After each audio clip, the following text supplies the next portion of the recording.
পৃথিবী অপার রহস্যময়। বিজ্ঞান সেই রহস্যের জট খুলছে প্রতিনিয়ত। আজ যা অনাবিষ্কৃত তা অবিশ্বাস্যও বটে। আমাদের ডর অনুষ্ঠানে যে ঘটনার মুখোমুখি আপনি হতে যাচ্ছেন তার যুক্তিসিদ্ধ উত্তর নেই। আমরা প্রতিদিনের জীবনে ভয় বা রহস্যকে যেভাবে স্থান দিয়েছি সেভাবে এই অনুষ্ঠান আপনার কাছে জায়গা করে নিচ্ছে। এই অনুষ্ঠানের কোনো ঘটনাই সার্বজনীন নয়। ডর মানে ভয়। Haunted by Pran mister mango candy. ডরের 124তম পর্বে আপনাদের সবাইকে আমন্ত্রণ জানাচ্ছি। আমি আরজে কিবরিয়া। আমার টিম মেম্বার লোবান এবং সুমন রয়েছে আপনাদের সঙ্গে, এবং আরো একজন ট্যারট কার্ড স্পেশালিস্ট রেজা ভাই, সে যোগ দেবে ঠিক রাত 12টায়। ডরের 124তম পর্বটি ধারণ করা হয়েছে ঢাকার লালমাটিয়া এলাকার কোন একটি হন্টেড প্লেসে। 124তম পর্বের অতিথি দুজন, সাদ্দাম এবং মেহেদি। আপনারা শুনছেন ডর, haunted by Pran mister mango candy. Phone করুন আমাদেরকে ডরে যোগ দেবার জন্য 09613892892 এই নাম্বারে। অনুষ্ঠানের শুরুতেই আমরা অন দ্য স্পটে যাওয়ার কিছুটা সাউন্ড বাইট আপনাদেরকে শোনাচ্ছি।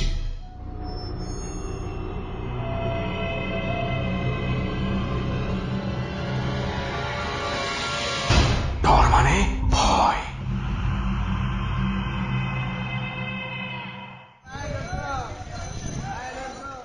ভগবান, কিভাবে যাবো এবার? আমি কিচ্ছু জানি না। কিন্তু সবচেয়ে বড় ব্যাপার হচ্ছে আজকে আমরা এত রাত্রে রওনা দিচ্ছি। সুমন, আমরা কিন্তু সাধারণত এত রাত্রে রওনা দেওয়া লাগে না। না, এখন কিছু করার নাই, যেহেতু রাতে রওনা দিতেই হচ্ছে, তো সেই জন্যই তো বলছি না, যে একটা জিনিস ভালো যে কাছাকাছি আসছে, গাড়িতে আসলেই আমরা টাক করে চলে যাব। আমি কিচ্ছু জানি না, শুধু এবার তুমি বলবা, আমি শুধু ফলো করবো কোন দিকে কিভাবে যাবো। ওকে, আমি তো গাড়ি চালাবো না, গাড়ি যিনি চালাবেন তিনি আসলেই আমরা গাড়ি তুলবো। তবে এবার আমরা সত্যি সত্যি অনেক বেশি রাত্রে রওনা দিচ্ছি, এবং কারণ বাজারের এই ভিড় দেখলে এটা মনে হবে যে জাস্ট দিনের বেলা বাজারের লোকজনের হট্টগোল চলতেছে। দর যারা শুনে তারা মানে অভ্যস্ত হয়ে গেছে। আর আমাদের রাসেলের চায়ের দোকান তো আছেই, সারা রাত ওপেন। কিন্তু আজকে যেহেতু এত রাতে যাইতেছি, সেক্ষেত্রে আমাদের খাওয়া দাওয়া খুব একটা কপালে জুটবে না। আজকে চিন্তা করছি যে আমরা ওই কয়েক প্যাকেট প্রাণ মিস্টার ম্যাঙ্গো ক্যান্ডি নিয়ে নিছি। রাস্তায় অলরেডি আমি কিন্তু খাওয়া শুরু করেছি। লোবান মুখে একটা দিয়ে রাখি, ভালোই লাগবে। কি জানি, কাঁচা আমের স্বাদ না? কাঁচা আমের স্বাদ। ওকে, যাই হোক, কাঁচা আমের স্বাদ পেতে পেতে আমরা এবার মোহাম্মদপুরের দিকে যাত্রা শুরু করি। লালমাটিয়া বলো, স্পট তো লালমাটিয়া বলছিলাম। মোহাম্মদপুর আর লালমাটিয়া তো কাছাকাছি। মোহাম্মদপুরের প্রতি আমার একটা স্পেশাল অ্যাট্রাকশন আছে, আচ্ছা। সেই জন্য হচ্ছে আমি মোহাম্মদপুর বলেছি। আচ্ছা, আমি একটু অন্যরকম রহস্য পাচ্ছি। এটাও রহস্য? অবশ্যই, এটা একটা রহস্য। সেই রহস্য কোনো একদিন সবার সামনে প্রকাশ করব।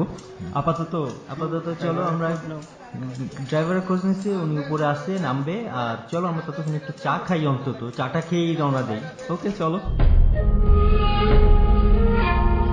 কারওয়ান বাজার থেকে গাড়িতে করে মাঝরাতে আমরা পৌঁছাই লালমাটিয়া এলাকায়। লালমাটিয়ার এই জায়গাগুলো না আমার কাছে ভালোই লাগে রাতের বেলা। এর আগে কখনো এসছো? অনেকবার আসছি আমি। এত রাতে না, এত রাত্রে এখান থেকে গেছি, এত রাত্রে না, তারপরে এখান থেকে গেছি, কিন্তু আসিনি কখনো। আমরা যেই বাসাটাতে এই মুহূর্তে যাচ্ছি, আর একটু সামনে গেলেই জাস্ট এই মোড়টা ঘুরে যদি বাম দিকে ঘুরি তাহলে বাসাটা চলে আসবে, এবং বাসায় ঢুকেই না হয় সমস্ত বিস্তারিত বলিল। সেটাই ভালো। আর এনভায়রনমেন্ট কিন্তু এত যে নীরব হবে এটা অবশ্য আমার মাথায় ছিল না। সেই বাসাতে করছিলাম যে রাস্তায় অন্তত 2-4 জন সিকিউরিটি গার্ড বা এদিকে দেখবো, আমরা কিন্তু এই বায় ঢোকার পর থেকে, মেইন রোড থেকে আর একটা মানুষও দেখলাম না। তুমি সেই বাসাটাতে ঢোকো, তারপরে বুঝবা যে নীরবতা কি জিনিস। চলো।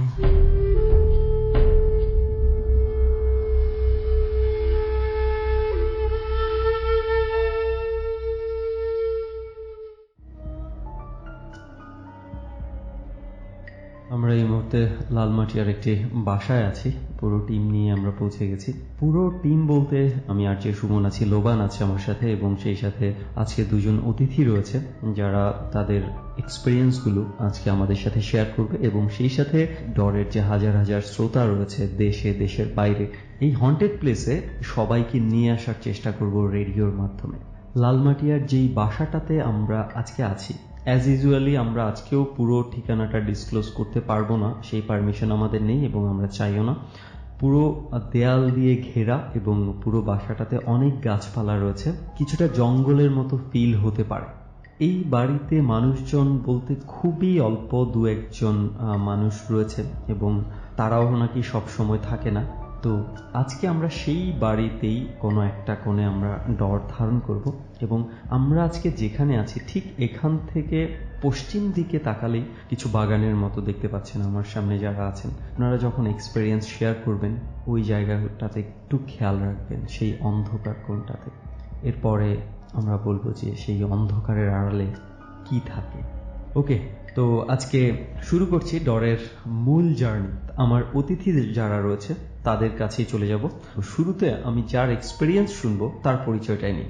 যদিও আপনি এর আগে ডরে এসছেন এবং অনেকেই হয়তো বা আপনার নামটা জানে, তারপরও আমরা আরো একবার আপনার কাছে জানবো। তবে তার আগে বলি, কেমন আছেন আপনি? জি, আমি মোহাম্মদ সাদ্দাম হোসেন আছি ভাইয়া, ভালো আছি। ভালো আছেন। সাদ্দাম ভাই, দ্বিতীয়বার আপনি ডরের জার্নিতে এসেছেন এবং প্রথমবার যখন এসেছিলেন ডরের একটা জার্নিতে আপনি গিয়েছিলেন এবং আপনার কাছে আমরা দুর্দান্ত কিছু ঘটনা শুনতে পেয়েছিলাম। সো আমার বিশ্বাস আজকেও আপনার কাছে এই ধরনের দুর্দান্ত রকমের কিছু ঘটনা শুনতে পাবো। আশা করি সুমন ভাইয়া আমার ঘটনাগুলো আপনাদের ভালো লাগবে। আমি শুরু থেকেই আবার শুরু করতেছি।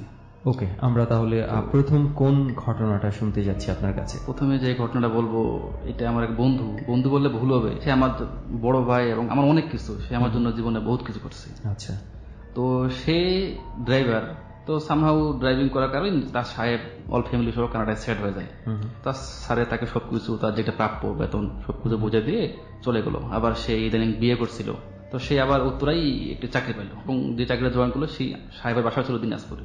আচ্ছা। তো আমার বন্ধুর বাসা দিনাজপুরে, আমার বাসা দিনাজপুরে। তো একই এলাকার লোক, আশা করি চাকরিটা ভালো হবে এই আশাবাদে চাকরিটা জয়েন করলো। তো চাকরিটা জয়েন করার পর সে বেশ কিছুদিন ভালোই কাটছিল। তো যেটা সমস্যা শুরু হলো, মাঝে মধ্যে সে সাহেবকে নিয়ে গাড়ি নিয়ে বাইরে থাকতো, তার ওয়াইফ ফিল করতো যে কোনো কিছু একটা বাসা আছে। মানে আপনার বন্ধুর ওয়াইফ? জি। ওকে। মনে করতো যে বাসায় কেউ আছে বা পিছনে কেউ আছে। থাকতো কোথায়? ওই মালিকের বাসাতে? মালিকের বাসায় থাকে এবং ওই বাসায় কোনো দারোয়ান ছিল না, সাহেবের নিজেরই বাসা। তো কিছুদিন তার ওয়াইফ ফিল করে শুরু করলো, তখন তাকে আমার বন্ধুকে বললো যে আমি তো এরকম অনেক কিছু দেখতে পাচ্ছি বা বুঝতে পারতেছি। তো সে বললো না, তুমি দেখতে পাবো, আমি দেখতে পাবো। তার স্বামী এগুলা কি দেখতে পায় বা কি ফিল করে? সে রান্না করতেছে, পাশে মনে করতেছে তার পাশে কেউ দাঁড়াই আছে, মানে কোনো কিছুর অস্তিত্ব টের পাচ্ছে, মনে হচ্ছে কোনো কিছু অস্তিত্ব টের পাচ্ছে বা থালা বাসন নাড়তেছে, কোনো কিছু শব্দ হচ্ছে এরকম।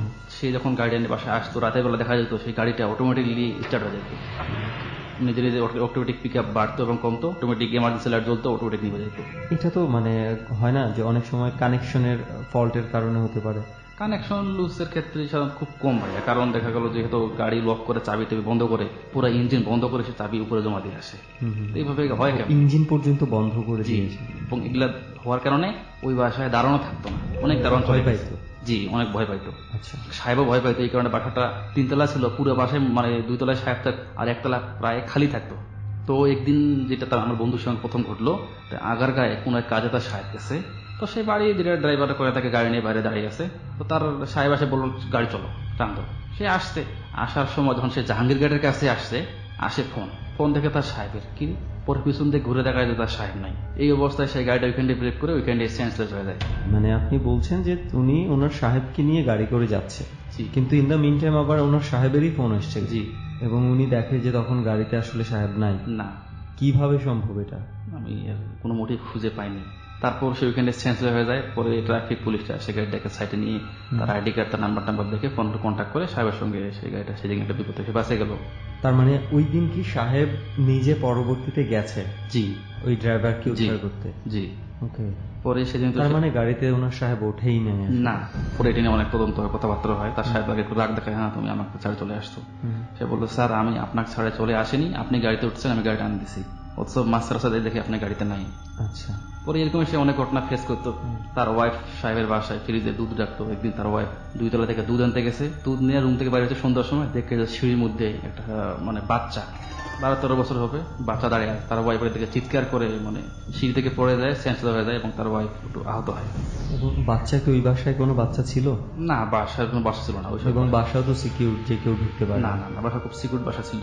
আচ্ছা। তো সে অনেক এই ধরনের ঘটনা ফিল করতো। তারপরে সে স্যারকে বললো স্যার আমি চাকরি করবো না, আমি ঈদের পরে চলে যাবো, এবং সেটা ছিল রমজান মাস, আপনাকে ড্রাইভার দেখে নিন। পরে স্যারে বললো তোমার সমস্যাটা কি, তোমার কি লাগবে, আমি তো অনেক ঘটনা ফিল করতেছি, এসব কি স্যারের অর্থটা কেমন একটা বলেন। পরে বেশ কয়েকদিন তার স্যারকে এসে প্রশ্ন করেছে, কিন্তু স্যারে বলতো না। একসময় তার স্যারে বললো যে এর ঘটনাটা শুরু হলো যে আমি আজ থেকে আরো 7-8 মাস আগে দিনাজপুরে গেছিলাম, আমি নিচে ড্রাইভ করতাম। দিনাজপুর থেকে আসার সময় আমি খুব ওভার স্পিডে গাড়ি চালানোর সময় এক মাদ্রাসার বাচ্চাকে আমার গাড়িতে দুর্ঘটনাগ্রস্ত অবস্থায় বাচ্চাটাকে মারে দিয়ে আমি চলে আসি।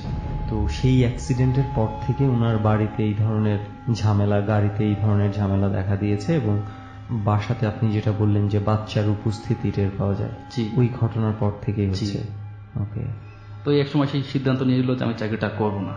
তো তার সাহেব বলো ঠিক আছে চাকরি তো করবে না, সামনে রমজান ঈদ, তুমি ঈদের পর আসে, ঠিক আছে তুমি তোমার মতো চাকরি দেখো, আমি হয় দেখবো আমার ড্রাইভার কি করা যায়। তো অলরেডি এই গাড়িটা এইসব সমস্যার কারণে গাড়িটা সাহেবকে বিক্রি করে দিয়েছিল।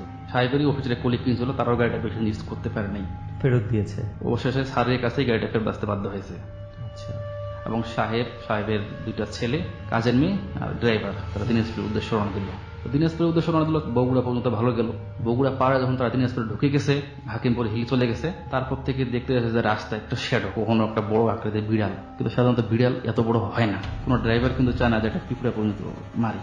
তো গাড়িটা সে ব্রেক করতো, আবার কখনো পাস করে যেত। এটা তার সাহেব খুব রাগ হতো, হ্যাঁ তুমি কি গাড়ি চালাচ্ছ, এটা কি দুর্ঘটনা ঘটবে, এটা গাড়ি চালার নিয়ম না। পরে তো বলে রাখি তার সাহেব কিন্তু খুব এক্সপার্ট ড্রাইভার ছিল।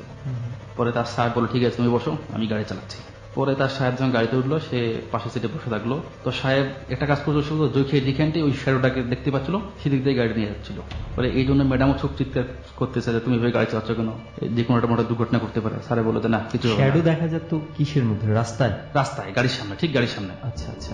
তো ওই যখন গাড়ির সামনে শ্যাডোটা আসতো, এই গাড়িটা স্লো করতো, ব্রেক করতো, আর তার সাথে খুব রাগ হতো। আর এই জন্য উনি মালিক হচ্ছে এই শ্যাডোর উপর দিয়ে গাড়ি চালিয়েছে। যখন যেই পাশে কখনো রাস্তার ডান পাশে শ্যাডো দেখা যেত, মালিকটা গাড়িটা কিসের শ্যাডো দেখা যেত? সাধারণত বিড়াল, একটা বড় আকৃতির বিড়াল দেখতে পেত। আচ্ছা।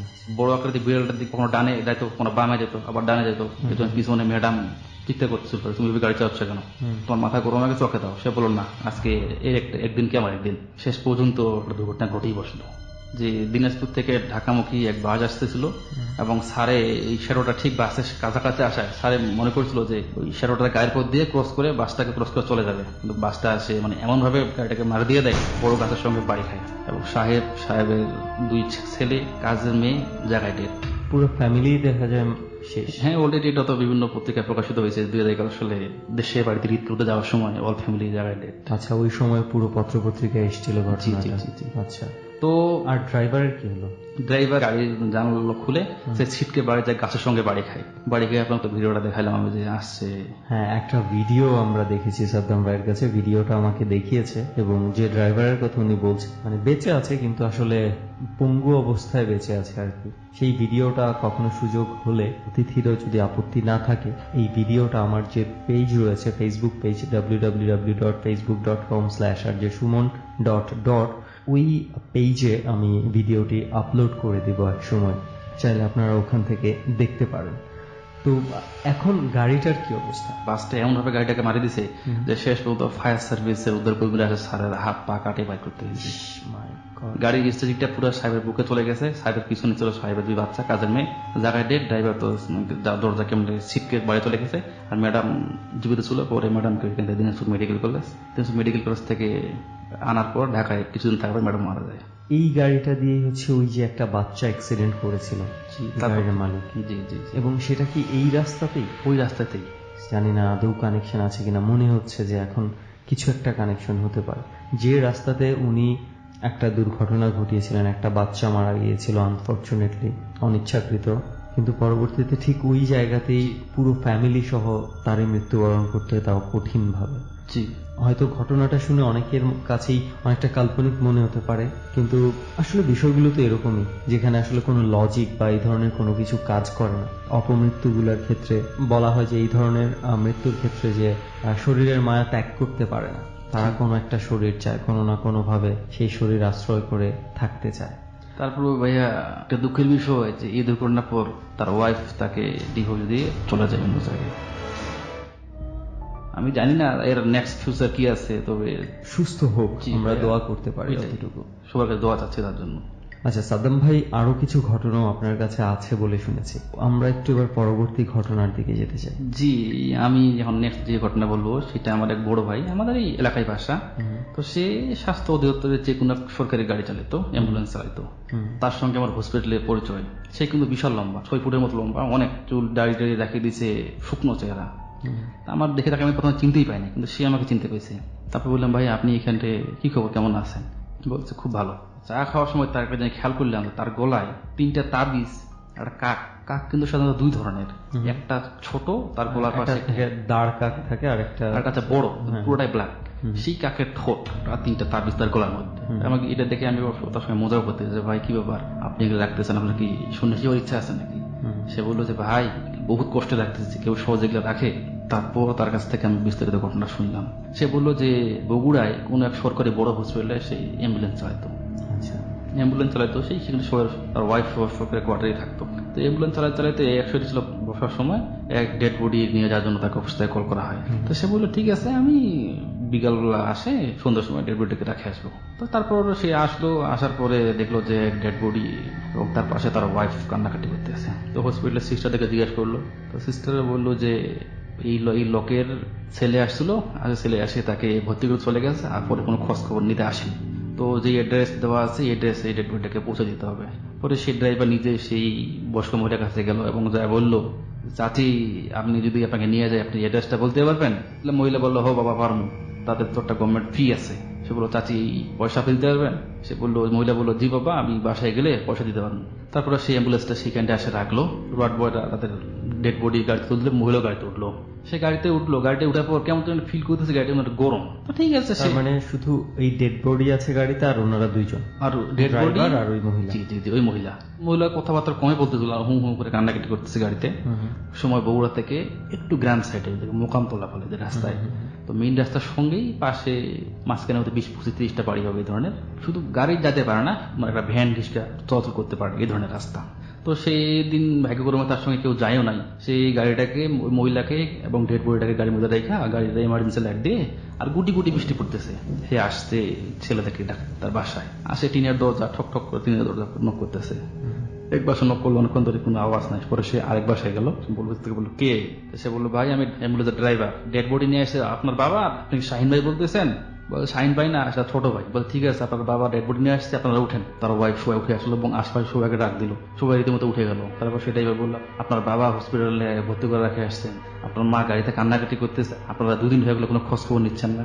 যখন বললো যে আপনার মা গাড়িতে হসপিটালে একা কান্নাকাটি করতেছে, গাড়িতে বসানো মা, সবাই রীতিমতো অবাক। বলছে, কে আমার মা, কি বলছেন আপনি? সে বলতেছে, কি বলেন আপনি, আমার মা তো আজ থেকে 1 বছর আগে মারা গেছে। তো সারা সবাই মিলে লাইটটা নিয়ে অ্যাম্বুলেন্সের কাছে আসতেছিল, আর সেই অ্যাম্বুলেন্সটা খুলে দিলে দেখলো যে শুধু ডেড বডিটা আছে, ওখানে কোনো লোক নাই। ডেড বডিটা ছিল, ডেড বডি ছিল। ওনাদের বাবা যদি হসপিটালে ভর্তি থাকে, তো ফ্যামিলির কোনো না কোনো একজন মানুষ তো থাকবে, তাকে কে ভর্তি করিয়েছে? তার 2 ছেলে নিয়ে তাকে ভর্তি করে রাখে আসছে, কিন্তু ছেলেগুলো ভর্তি করে রাখার পর আপিতের কোনো খোঁজ খবর রাখেনি। আচ্ছা, তো সেইখানটায় এক মহিলা ছিল, সে বলছে আমার স্বামী এবং আমার ছেলে পরিচয় দিয়েছে, সেই মহিলাটা ছিল। এবং ওই লাশের সঙ্গে ওই শুধু ওই মহিলাটাই আসছিল এবং পুরো রাস্তা দেখাই দিয়েছে মহিলাই। যায় দেখে যে কোনো নাই, কিন্তু গাড়িতে কেউ যে উঠছে, পায়ের ছাপ ডেড বডির পাশে পাওয়া গেছে। এই দেখে তো ড্রাইভার ওইখানটায় সেন্সলেস হয়ে পড়ে যায় এবং তারা তাদের মতো ডেড বডিটাকে নামায় নেয় এবং সেখানে গাড়িতে হসপিটালে তার আইডি কার্ড দেখে তার হসপিটালে ফোন করা হয় এবং পরে অফিস থেকে লোকজন তাকে নিয়ে আসে। এটা এই নিয়ে অনেক পরে কৌতূহল সৃষ্টি, অনেক কথাবার্তা সৃষ্টি হয় এবং সেখানে হসপিটালের সিসি ক্যামেরাতেও দেখা গেছে যে এক মহিলা আর ডেড বডি গাড়িতে উঠছে। এবং সেই সিসি ক্যামেরাতে স্পষ্ট মহিলার চেহারা দেখা গেছে। স্পষ্ট মহিলার চেহারা না, মহিলাটা ঘোমটা দিয়েছিল। অনেক জিনিস বলতে ভুলে গেছিলাম যে মহিলা যখন কান্নাকাটি করতেছিল, মহিলাটা ঘোমটা দিয়েছিল, অনেক ঘোমটা। আমি জানি না আমার লিসনার যারা রয়েছে তারা কিভাবে ঘটনাটা নিতে পারবে। এতটুকু শুধু বলি যে আমাদের ডরে যখন কোনো অতিথি এসে তাদের ঘটনাগুলো বলে, আমরা চেষ্টা করি আমাদের তরফ থেকে যতটুকু সম্ভব জাস্টিফাই করার বিষয়গুলোকে। পুরো বিষয়টা আপনাদের উপরই আমরা ছেড়ে দিব যে আসলে এই ঘটনাগুলোকে আপনারা কিভাবে জাস্টিফাই করবেন। আমি আবারও বলি, এই ঘটনাগুলো শুনে অনেকের অনেক বেশি মাত্রায় কাল্পনিক মনে হতে পারে। আমরা ভূত প্রেত বা যত কিছু এই ধরনের প্যারানর্মাল অ্যাক্টিভিটিসের কথা শুনি না কেন, এগুলো সবসময় ইলজিক্যাল বিষয়গুলো থেকেই হয়। যাদের সাথে ঘটেনি সেই বিষয়গুলো তাদের কাছে আজীবনই ইলজিক্যাল ভাবেই থাকবে। এবং এই ইলজিক্যাল বিষয়গুলোই যখন ঘটতে থাকে তখনই আপনার কাছে মনে হয় যে না, এখানে কোনো না কোনো ধরনের অদ্ভুত জিনিস কোনো কিছু একটা ঘটছে। জি ভাইয়া, আমি অধ্যক্ষত পর্বে একটা ঘটনা বলে গেছিলাম। আমার ছোট ভাই যে কোনো এক সামরিক বাহিনীতে কর্মরত আছে, তো তারা শীতের এক্সারসাইজ করার জন্য নীলফামারীর যে কোনো জায়গায় যায়। তো যাওয়ার পরে তারা এক পুরাতন কবরস্থানে ছিল এবং সেইখানে তাদেরকে নিষেধ করা হয়েছে যে এইখানে থাকো না, এখানে অনেক ভালো লোকের আশ্রয় আছে, ভালো লোক। 13 জন ছিল, তার 13 জনই খুব মারাত্মকভাবে জ্বরে আক্রান্ত হয়ে যায়। তো এই নিয়ে তাদের মধ্যে বোর্ড মিটিং বসলো। একসঙ্গে তো এতগুলো লোক অসুস্থ হতে পারে না, এবং তারা যে খাবারটা পানিটা খাইতো এটা খুব রক্ষণাবেক্ষণ করে আনা হতো। তো এই নিয়ে তাদের যখন এক প্রতিনিধি দল সেখানে যায় বিষয়টাকে নিয়ে তদন্ত করার জন্য, তাদের এক প্রতিনিধি দলের এক সদস্যকে আবার সেই সেম ঘটনা ঘটে যে তোমরা এখানটা চলে যাও, এখানে থাইকো না বা এই বিষয় নিয়ে বেশি আলোচনা করো না। তারপরেও তিনি রীতিমতো তার যে অধিনায়ক ছিল তাকে বললেন, তো তিনি এই জায়গাটা ছাড়তে অস্বীকার করলেন। তাদেরও সঙ্গে ঘটলো সেই একই ঘটনা, যে তারা 6 জন ছিল, 6 জনই অসুস্থ হয়ে যায়। কিন্তু এগুলার কোনো উত্তর আমি খুঁজে পাচ্ছি না ভাইয়া। আসলে এরকম অনেক ঘটনাই ঘটে যেগুলোর উত্তর আসলে আমরা অনেক সময় খুঁজে পাই না, এবং যেই উত্তরগুলো আমরা খুঁজে পাই না এগুলোই আমাদের কাছে মনে হয় যে এই ধরনের অদ্ভুত ঘটনা, এবং আমরা সেখানে প্যারানরমাল বা বিভিন্ন ধরনের বিষয় দিয়ে সেগুলোকে আমরা ব্যাখ্যা করার চেষ্টা করি যে হয়তোবা এখানে এই ধরনের কিছু ঘটে থাকতে পারে। তো সাদ্দাম ভাই, এই হচ্ছে আপনার এক্সপেরিয়েন্স যেগুলো আজকে শেয়ার করার জন্য এই জার্নিতে আপনি এসেছেন। জি ভাইয়া, যে ডোর আমি আগে একাই শুনতাম, তো আমি গাড়িতে স্পিকার যেগুলো বাজাতাম, তো স্যার এগুলো শুনতে শুনতে স্যারও এখন ডোরের খুব। আচ্ছা আচ্ছা, সো এটা আমাদের কাছে শুনে অনেক ভালো লাগলো। যে অনেক অনেক ধন্যবাদ যে ডর শুনে থাকে এত ব্যস্ততার মাঝেও। কিন্তু আপনি বলছিলেন আপনার স্যারেরও হয়তো খুব ছোট্ট একটা অভিজ্ঞতা আছে যেটা ওনার মনে একটু হলেও দাগ কেটেছে। এটা কি ছিল ঘটনা? জি, আমার স্যারকে আমি সে বিষয়ে প্রশ্ন করতাম সবসময়, এদের স্যার আমার সঙ্গে খুব ক্লোজ। স্যারকে বললাম, স্যার আপনি এগুলা বিশ্বাস করতেন? স্যারে বললো যে আমি আগে বিশ্বাস করতাম না, কিন্তু বিশ্বাস করতে বাধ্য হয়েছি। আমার স্যারের কোনো এক ফ্যামিলি মেম্বার পারিবারিক সমস্যার কারণে সুইসাইড করার পরে তারা লাস্টটাকে পোস্টমর্টম করায় নেন। তারা আবার সরাসরি দেশের উদ্দেশ্যে রওনা দেয় ইংরেজিভাবে নিয়ে, দেশে যায় দাফন কাফন করবে। তো স্যারে বলে যে আমি একজন ডাক্তার, আমি এত কিছু দেখছি, কিন্তু এরকম আমার লাইফে আমি প্রথম দেখছি। গাড়ির ভিতরে ছিল স্যার, সেই মেয়েটার বাবা আর মেয়েটার বড় ভাই। তারা যখন টাঙ্গাইল ক্রস করতেছে, প্রথমে দেখতে পেলো যে কফিনটা কাঁপতেছে। পর কফিনটা যখন তার বড় ভাই মুখটা সরাইলো যে কি ব্যাপার, কফিনটা কাঁপতেছে কোন, তো দেখতেছে যে মেয়েটা চোখগুলো খুলে চোখগুলো বড় করছে আর এরকম ধরনের একটা নড়াচড়া করতেছে। পরে মেয়ের বাবা আবার কনফিউজ হয়ে গেছে যে তার মেয়ে জীবিত আছে। এবং আমার স্যার রীতিমতো আবার চেক করলো যে না, আমার সাথে ডাক্তার, মেয়েটা মারা গেছে। আমার স্যার এখনো মাঝে মাঝে বলে যে এটা কি ছিল আজও পর্যন্ত জানি না। যেখানে একজন অভিজ্ঞ এবং বেশ বড় মাপের ডাক্তার উপস্থিত ছিল, তার কাছেও বিষয়টা অদ্ভুত রকমের মনে হয়েছে। এটা আসলে কম বেশি আমরা অনেকেই বিশ্বাস করি যে পৃথিবীতে এই ধরনের অস্তিত্ব আছে। জিনের কথা তো ধর্মগ্রন্থতেই বলা আছে, এবং এটা মানুষ দেখতে পায় না, কিন্তু আমাদের প্রত্যেকটা অ্যাক্টিভিটিসই কিন্তু জিনরা দেখতে পাচ্ছেন। যতক্ষণ না তারা সেই অস্তিত্বটা জানান দেয় আপনাকে, আপনি ততক্ষণ বুঝতে পারবেন না যে আপনার আশেপাশে জিন বা কোনো কিছু অশরীরী অবস্থান করছে। তো ওকে সাদ্দাম ভাই, অনেক অনেক ধন্যবাদ আপনাকে আরো একবার আমাদের এই জার্নিতে এসে আপনি আপনার এক্সপেরিয়েন্স গুলো শেয়ার করেছেন সেজন্য। থ্যাংক ইউ সুমন ভাই আমাকে সুযোগ করে দেওয়ার জন্য। ডর মানে ভয়। Haunted by Pran mister mango candy. বিরতির সময় হয়ে গেল 4 মিনিটের ছোট্ট একটা বিরতির। আমি আরজে কিপ্রিয়া আপনার সাথে আছি। 12টায় স্পেশাল সেগমেন্ট নিয়ে আপনার সঙ্গে যুক্ত হব। সঙ্গে থাকবে ট্যারোট কার্ড রিডার রেজা ভাই। তবে তার আগে বলতে চাই প্রিয় শ্রোতা, এই অনুষ্ঠানে যদি আপনি অংশগ্রহণ করতে চান, ফোন করবেন আমাদেরকে। ফোন নম্বরটি হচ্ছে 09613892 যারা শুধু স্টোরি বলতে চান, ভৌতিক গল্পগুলো বলতে চান, তারা ফোন করে অবশ্যই কি ধরনের ভৌতিক অভিজ্ঞতার মুখোমুখি হয়েছিলেন সেটা ছোট্ট করে হলেও একটু বলবেন। প্রিয় শ্রোতা, 4 মিনিট পরে আমি আবারও ফিরছি। ডর 89.2। কাঁচা খেয়ে ফেলার ভয়াবহ স্বাদ নিয়ে প্রাণ মিস্টার ম্যাঙ্গো ক্যান্ডি এখন ডরের সাথে। এখন থেকে ডরের মুহূর্তগুলো আরো বেশি কাঁচা এবং টাটকা করতে সাথে রাখো প্রাণ মিস্টার ম্যাঙ্গো ক্যান্ডি, কারণ ডর মানে ভয় আর ক্যান্ডি মানেই প্রাণ মিস্টার ম্যাঙ্গো ক্যান্ডি।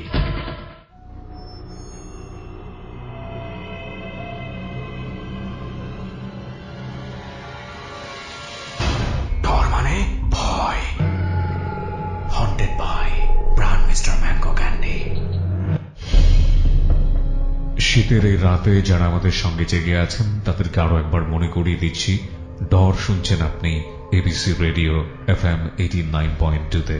আমি আরজে কিবরিয়া, সুমন, লোবান এবং রেজা ভাই সবাই আপনাদের সাথে আছি। ডরের 124তম পর্বটি ধারণ করা হয়েছে ঢাকার লালমাটিয়া এলাকার কোন একটি হন্টেড প্লেসে। অতিথি দুজন, সাদ্দাম এবং মেহেদি। আপনি যদি ডরকে পুরোপুরি টেস্ট নিতে চান তাহলে এই রেসিপিটি অবশ্যই মনে রাখবেন। একেবারে ক্রিস্টাল ক্লিয়ার সাউন্ড হয় এরকম একটি জায়গায় বসে আপনি রেডিওটি শুনুন, যেখানে নেটওয়ার্ক খুব ভালো পাওয়া যায়। কজ এই গল্পগুলো বলার সময় মিউজিক থাকে, যেটি খুব ভালো সাউন্ড না পেলে এবং খুব ভালো ডিভাইস না হলে আপনি অনুভব করতে পারবেন না। এরপর আপনি একটি অন্ধকার কক্ষ বেছে নিন, সাথে একের অধিক মানুষ রাখবেন না, জানালাটা হালকা করে খোলা রাখুন, উপভোগ করতে থাকুন ডর। আবারও ফিরছি ঠিক সেখানে যেখানটায় আমরা ছোট্ট একটা বিরতি নিয়েছিলাম। ডর। নতুন বছরের প্রথম ডর চলছে এবং পুরোটা বছর জুড়ে আমরা যেন খুব দুর্দান্ত রকমের কিছু ঘটনা আপনাদের সামনে উপস্থাপন করতে পারি, সেটাই হচ্ছে আমাদের প্রত্যাশা থাকবে নতুন বছরের। যাই হোক, এবার আমরা অতিথির কাছে যাব এবং যাওয়ার আগে আমি বলে দিচ্ছি, আপনিও যদি ডরের জার্নিতে অংশগ্রহণ করতে চান তাহলে ফোন করতে পারেন, যেই ফোন নাম্বারটা শুরুতেই কিবরিয়া ভাই বলে থাকে।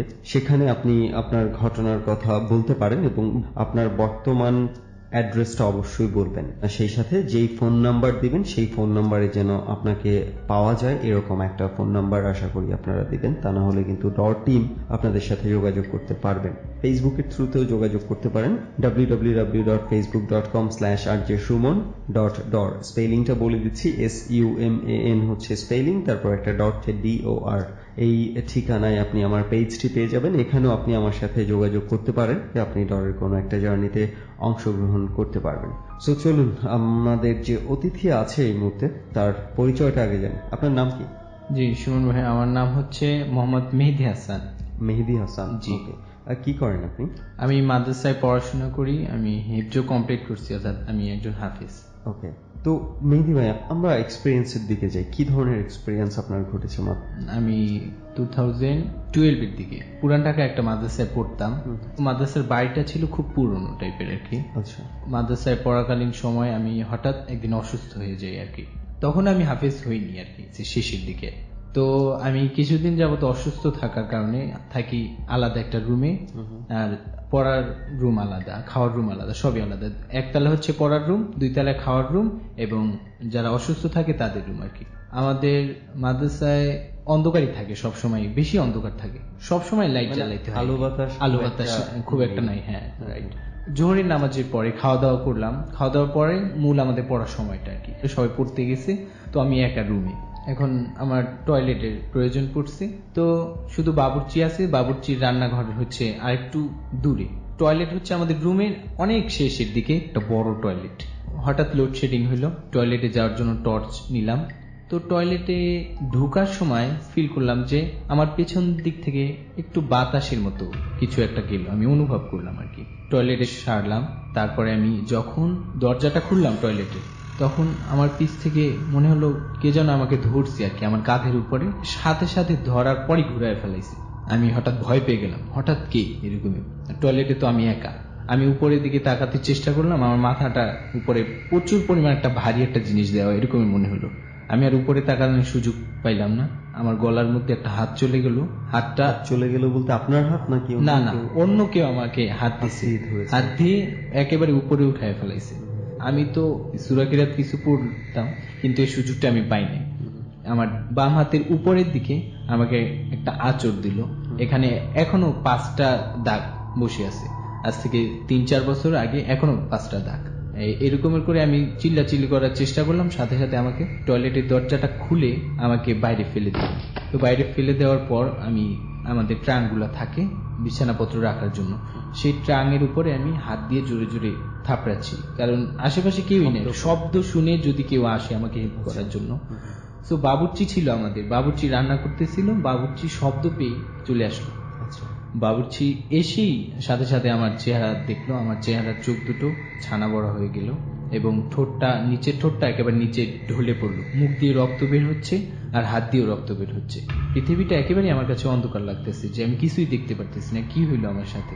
তো বাবুর্চি এই জিনিসটা দেখে খুব একটা ভয় পেয়ে যায়, দৌড় দিয়ে হুজুর কাছে চলে যায় যে হুজুর এরকমের মেহেদি এরকমের পড়ে আছে। তো হুজুর চলে আসে, আমাদের হুজুর এসে আমার চেহারাটা দেখেই ভয় পেয়ে যায়, কারণ আমার চেহারাটা নাকি অত্যন্ত ভয়ঙ্কর ছিল ওই সময়।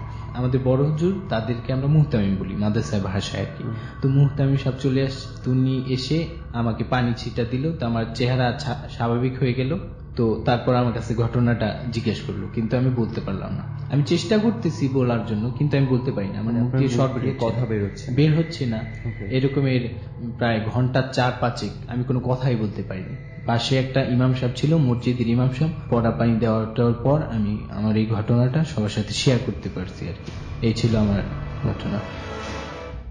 এটা আমরা কিন্তু কম বেশি জানি যে জিনের মধ্যে ভালো খারাপ দুটোই রয়েছে। হ্যাঁ। এবং বিশেষ করে খারাপ জিনগুলোর মানে যেই কিছু জায়গা থাকে না যে যেখানে জিনের উপস্থিতি থাকতে পারে, টয়লেট বা বাথরুম এগুলো হচ্ছে মানে অনেক কমন একটা জায়গা যেখানে হচ্ছে এই জিনদের উপস্থিতি পাওয়া যায়, বিশেষ করে খারাপ জিনগুলোর উপস্থিতি এই সমস্ত নোংরা জায়গাগুলোর মধ্যে থাকে আর কি। এবং অনেক সময় বিভিন্ন ধরনের ভয়ভীতি দেখানোর চেষ্টা করে মানুষকে। তো এই হচ্ছে আপনার প্রথম এক্সপেরিয়েন্স। ওকে, আপনার তো আরো কিছু ঘটনা আছে, তো একটু সেই ঘটনাগুলো একটু শুনতে চাই আমরা। হ্যাঁ ভাইয়া, আমার আরেকটি ঘটনা হচ্ছে আমাদের গ্রামের। তো এই ঘটনাটি সাধারণত আমি কারোর কাছে শেয়ার করি না। আমি এই ঘটনা যখনই আমি কারোর কাছে শেয়ার করতে যাই তখনই আমার কিছু না কিছু একটা হয়। এই জন্য আমি কিছু না মানে সমস্যা, হ্যাঁ ক্ষতি হয় আমার। যেরকম এই ঘটনাটি বললাম, এটাও কোনো ঘটনা শেয়ারের কারণে আমার ক্ষতি হয়েছে।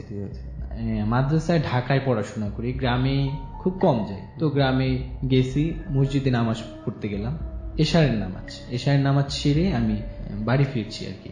মসজিদ থেকে বেশি একটা দূর না আমাদের বাড়ি, প্রথম পুকুর, তারপর আমাদের বাড়ি। তো পুকুর পাড়ি ছিল কবর। তো আমার আম্মুর দাদি আর কি, যেটাকে আমরা গ্রামের ভাষায় বুড়ো মা এই টাইপের কিছু বলি আর কি, তো ওনার কবর ছিল অনেক আগের, আর 5 থেকে 7 বছর আগের কবরটা। তো এই কবরটা কে যেন মানে ছালাচ্ছে, মানে মানুষ টাইপের কিছু। কয়টার দিকে বললো? এটা এশারের নামাজের পরে আর কি।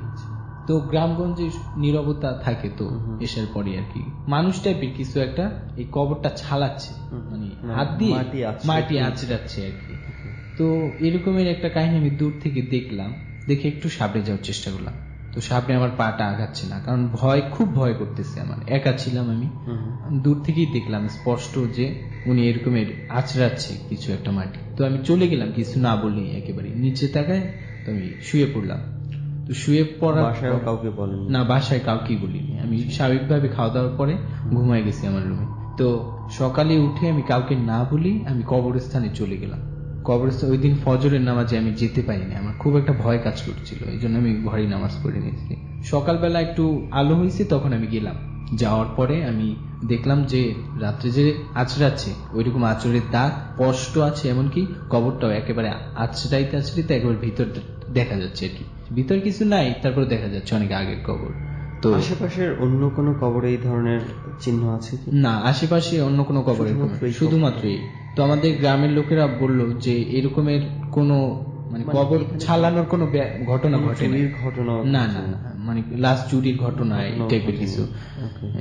তো এটা হলে না হয় আমরা একটা স্বাভাবিক ধরতে পারতাম যে অনেক সময় আমরা শুনি যে কবর থেকে লাশ চুরি হয়, এবং পত্রিকায় কিছু নিউজ এসেছিল যেখানে আমরা জানতে পেরেছি যে বিভিন্ন কবরস্থান থেকে অনেক সময় লাশ চুরি হয়, বিশেষ করে মানে নতুন কবরগুলো পর লাশ চুরি হয়ে থাকে।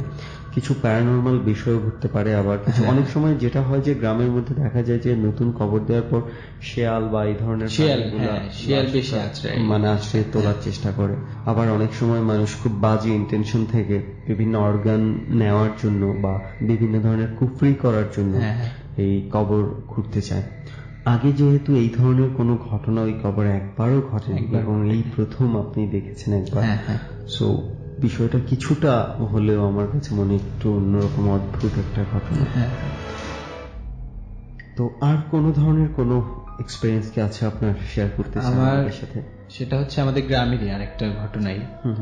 গ্রামে নানুর বাড়িতে আমাদের ভালো লাগে আর কি, এই জন্য নানুর বাড়িতেই থাকা পড়ে আমাদের। তো নানুর বাড়িতে আমাদের পার্শ্ববর্তী একটা নানুর ঘর, তো নানু আমাকে ডাক দিছে, মানে উনি ফোনে নাম্বার সেভ করতে পারতো না, আচ্ছা, সো এই কারণে আমাকে ডাক দিছে যে হাসান তুমি একটু আসো, আমার নাম্বারটা সেভ করে দিয়ে যাও। তো আমি গেলাম নাম্বারটা সেভ করার জন্য, তখন ছিল এশারের পরে আর। তো আমি গেলাম, নির্ভয়ে গেছি, আমার মধ্যে কোনো ভয় কাজ করে না ওই সময়। যাওয়ার পর নাম্বারটা সেভ করলাম, নাম্বারটা সেভ করে আমি ঘর থেকে বের হলাম আর কি, এক পা দিছি, দিয়ে সাথে সাথে ওনাদের ঘরের কোনায় আমার নজরটা চলে গেল। ঘরের কোনায় আমি কিছু একটা দেখছি, মানে দেখছি বলতে যে একবারে স্পষ্ট মুখটা দেখা যায় না, কিন্তু আমি দেখলাম কি ওনার একেবারে বড় একটা সাদা কাপড় পরনি একটা মহিলা আর কি, চুলগুলো একেবারে সাদা ছিল, সামনেও কিছু চুল ছিল, একেবারে ঝরঝরা চুল। তো এই জিনিসটা দেখে আমার মধ্যে একটু ভয় কাজ করলো, কিন্তু আমি ঘাবড়ে গেলাম না। ঘর থেকে নেমে আমি চলে আসলাম আমাদের ঘরের দিকে। সাথে সাথে ওই সময় আমার ভয় কাজ করতেছে মনের মধ্যে, সাথে সাথে একটা বিড়াল দৌড় দিল। স্বাভাবিক ব্যাপার ধরতে পারি আমরা যে বিড়াল দৌড় দিল, কিন্তু আমি ভয় পাইলাম, কারণ ওই সময় কিছু একটা শব্দ পাইলে আমি হয়তো ভয় পাবো, কারণ আমার মনের মধ্যে ভয় কাজ করতেছে। এই জন্য একটু সামনে গেলাম, ওনাদের ঘর থেকে একটা আগলা টিন ছিল, তো টিনটা আমার সামনে পড়লো।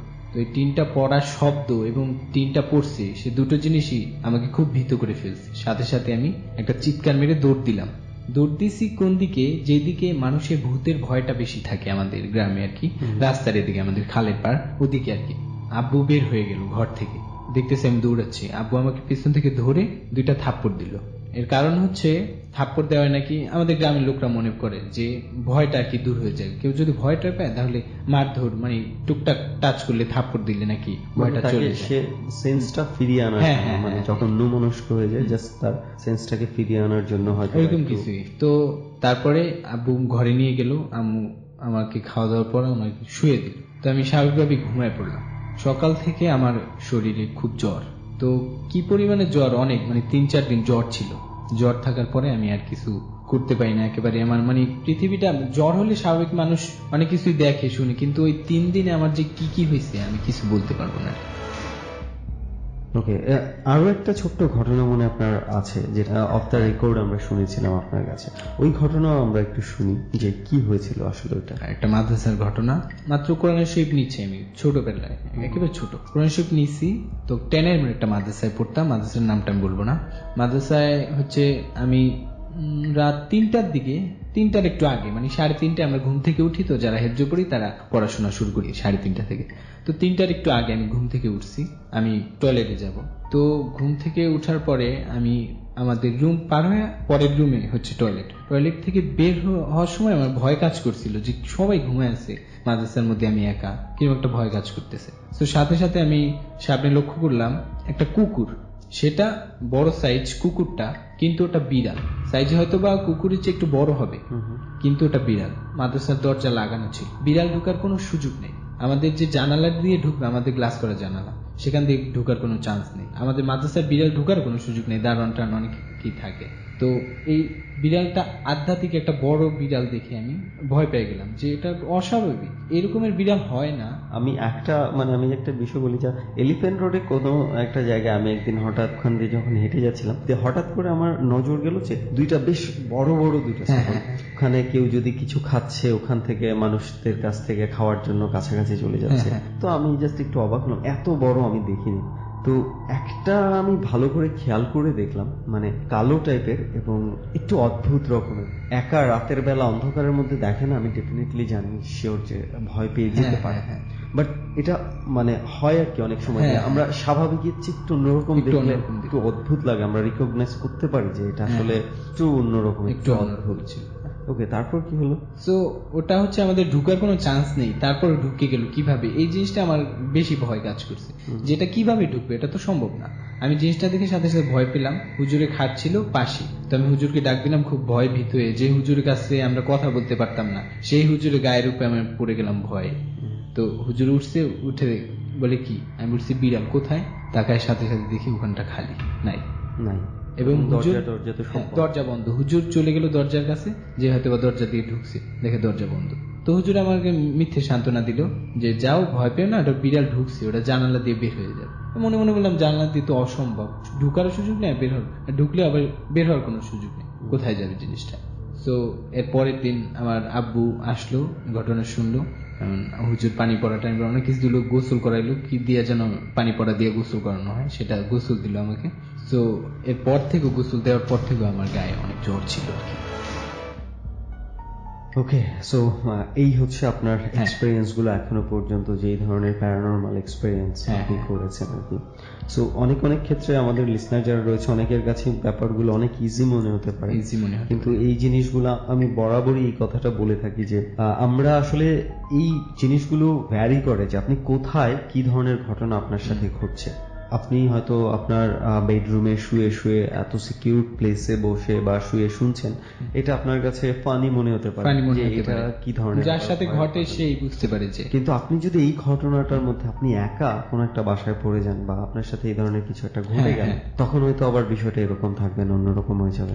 বা আপনি যদি এই ধরনের ঘটনা এমন একটা প্লেসে থেকে শোনেন যে খোলা আকাশের নিচে চতুর্দিকে শুনশান নীরবতা, কোনো মানুষ নাই, কিচ্ছু নাই, একদম শুধুমাত্র আপনি একা বসে আছেন আর এই ধরনের ঘটনা শুনছেন, আমার ধারণা ওটাও আপনার কাছে অনেক বেশি ভয়ঙ্কর মনে হবে। তো আসলে সিচুয়েশন বা কোন এনভায়রনমেন্টে কি ধরনের ঘটনা আপনার সাথে ঘটছে এটা হচ্ছে ডিপেন্ড করে যে আপনি আসলে কতটুকু ভয় পেতে পারেন ওই ধরনের বিষয়। তো যাই হোক, অনেক অনেক ধন্যবাদ আপনাকে যে আপনি আমাদের জার্নিতে এসে আপনার এক্সপিরিয়েন্স গুলো আমাদের সাথে শেয়ার করেছেন, সেই জন্য।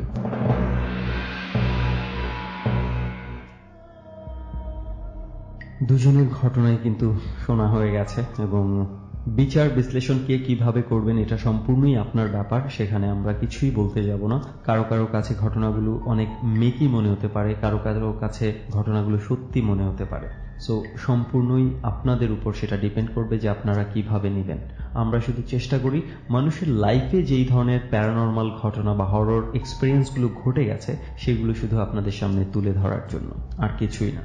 তো আমরা এবার চলে আসি এই হন্টেড প্লেস প্রসঙ্গে। এই বাড়িটাতে যদি না আসেন আপনি বুঝতে পারবেন না যে আপনি ঢাকা শহরের মধ্যে একদম প্রাণকেন্দ্রে থেকে মাঝে মাঝে আপনি গ্রামের অনুভূতি পেয়ে যাবেন, এমন নীরবতা মাঝে মাঝে বিরাজ করে এই বাড়িটাতে।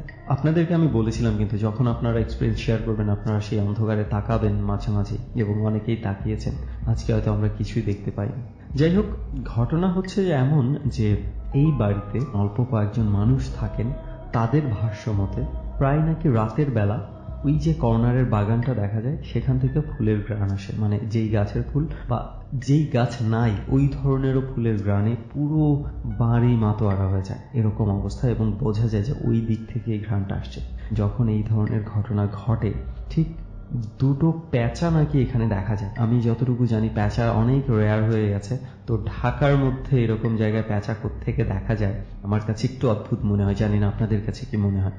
এবং এমনও হয়েছে কেউ কেউ নাকি দেখেছে যে যখন ওই ধরনের ঘ্রাণটা আসে এবং প্যাঁচাগুলো থাকে, কাউকে নাকি মনে হচ্ছে আচ্ছাভাবে দেখা যায় দূর থেকে কেউ নাকি এই বাগানগুলোর মধ্যে দিয়ে হাঁটাহাঁটি করছে, পাচারি করছে। ভয়ে তখন আর কেউ রুম থেকে বের হয় না। তো এরকম ঘটনা বেশ কিছুদিন ঘটার পর এই বাড়ির যে মানুষজন ছিল তারা হুজুরের কাছে যায়। প্রায় 2-3 জন হুজুর নাকি এখানে নিয়ে এসেছিল, কিন্তু হুজুর যেটা বলেছে এখানে কোনো একটা জিনিস এক্সিস্ট করে, তাদেরকে খুলে বলে নাই, শুধু বলেছে এই জিনিসটা খুবই পাওয়ারফুল, এটাকে ঘাটানো ঠিক হবে না। তো এই বাড়ির যে বাসিন্দারা রয়েছে, আসলে মূল যিনি মালিক উনি দেশের বাইরে থাকেন, তো অন্য মানুষজন থাকে খুবই অল্প কয়েকজন। তো তারা আর সেই ঘটনা ভয়ে ঘাটাতে যায়নি, কারণ যেহেতু তাদেরকে কোনো প্রকার ক্ষতি করছে না সেই জন্য ওনারাও সেই রিস্ক আর নিতে যায়নি। কিন্তু আমাদেরকেও তারা আপত্তি জানিয়েছিল যে কোনো প্রবলেম হয় কিনা, আমরা সেই জন্য অনেক বুঝিয়ে তাদেরকে বিষয়টা ম্যানেজ করেছি। সেই জন্য আমরাও কিন্তু অনেক দূরত্ব মেনটেন করছি, আমরা ওই গাছগুলোর ধারে কাছেও যাইনি আজকে রাতে এসে, শুধু আমরা দূর থেকেই দেখেছি। কিন্তু এখনো পর্যন্ত আমাদের কাছে ওইভাবে তেমন কোনো আলামত পাওয়া যায়নি যেটা ওনারা বর্ণনা করেছেন। তবে ওনারা এটাও বলেছেন যে এটা সব সময় হয় না, মাঝে মাঝে হঠাৎ হঠাৎ ওনারা দেখতে পায়। হয়তোবা আমরা সেই হঠাৎ হঠাৎ দেখতে পাওয়া দিনে আসতে পারিনি বলে আজকে কিছু আমরা ফিল করতে পারছি না।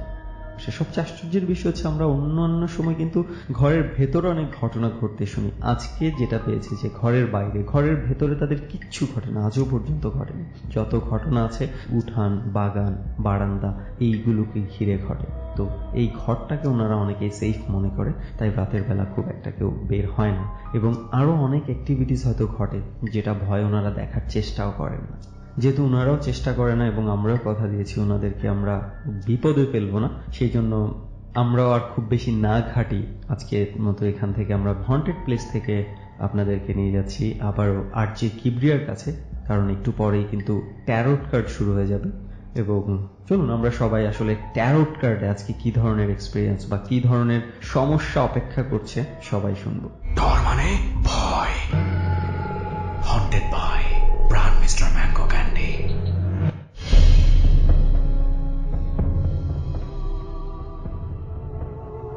অনেক ধন্যবাদ সুমন। প্রিয় শ্রোতা, আমরা ঠিক 12টার সময় ডরের special segment tarot card round শুরু করছি। একটু অপেক্ষা করুন, বিশেষ রাউন্ড শুরু হচ্ছে ঠিক রাত 12টায়। বাংলাদেশে এই প্রথম ডর, যেটা হন্টেড প্লেস ভিত্তিক শো, এবং এই প্রথম আমরা ট্যারোট কার্ড তথা প্যারানর্মাল অ্যাক্টিভিটি নিয়ে সায়েন্টিফিক রিসার্চ এবং একই সাথে প্যারানর্মাল অ্যাক্টিভিটির একটা ব্যাখ্যা নিয়ে কোন একজন মেন্টরকে নিয়ে এই প্রথম আমরা একটা অনুষ্ঠান দাঁড় করিয়েছি। সেটার কি পরিমাণ পাবলিক রেসপন্স আপনারা নিজেরাই বুঝতে পারছেন। আমরা ফিরব ঠিক রাত 12।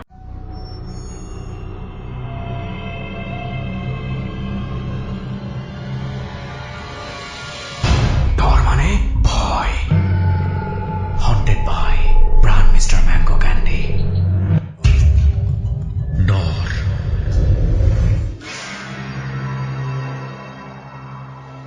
প্রিয় শ্রোতা, আপনাদের সবাইকে আরো একবার ওয়েলকাম করছি ডরের স্পেশাল ট্যারোট কার্ড রাউন্ডে। আজকে 11তম পর্ব। 11তম পর্ব আসলে এভাবে বলাটা উচিত না, মানে এই সেগমেন্টের আসলে 11তম, কিন্তু আমাদের ডরেরই মূলত অংশ এটা। এবং ডর যারা শুনে আসছেন সেই শুরু থেকে, সেই অর্থে আমরা আজকে অনেকগুলো পর্ব পার করে এসেছি, 100 পর্ব পার হয়ে প্রায় 150 পর্বর দিকে ছুটে চলেছি। এবং একেবারে শুরু থেকে আমাদের সঙ্গে আছে প্রাণের mister mango candy. Specially thanks to প্রাণ মিস্টার ম্যাঙ্গো ক্যান্ডি আমাদেরকে সাপোর্ট করবার জন্য। রেজা ভাই একটু হাই বলে দেন। আসসালামু আলাইকুম।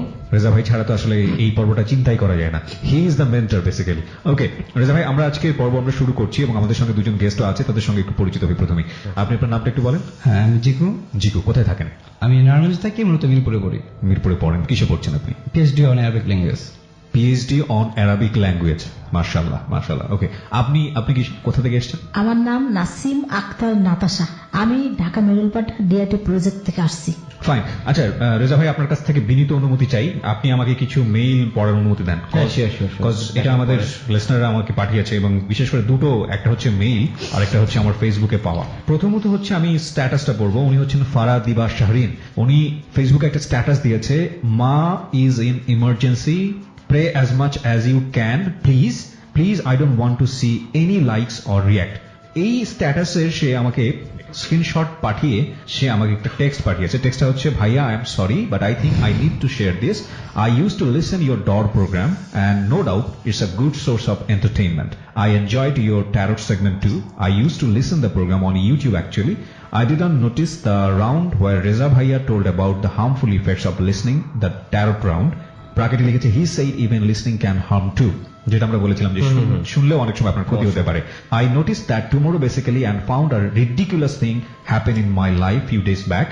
I am not so sure if it happened because of listening your tarot program or not, but yes, I had a bad experience. My mother got terribly sick and hospitalized few days back. And the most shocking part is, just before my mother got sick, I was about to tune the DOR program. I am confused still whether it happened because of this reason or happened naturally. The problem occurs just after I started listening to the program, but before that, mother was fine enough. We were in shock as mother was never ever got that much sick in her life before.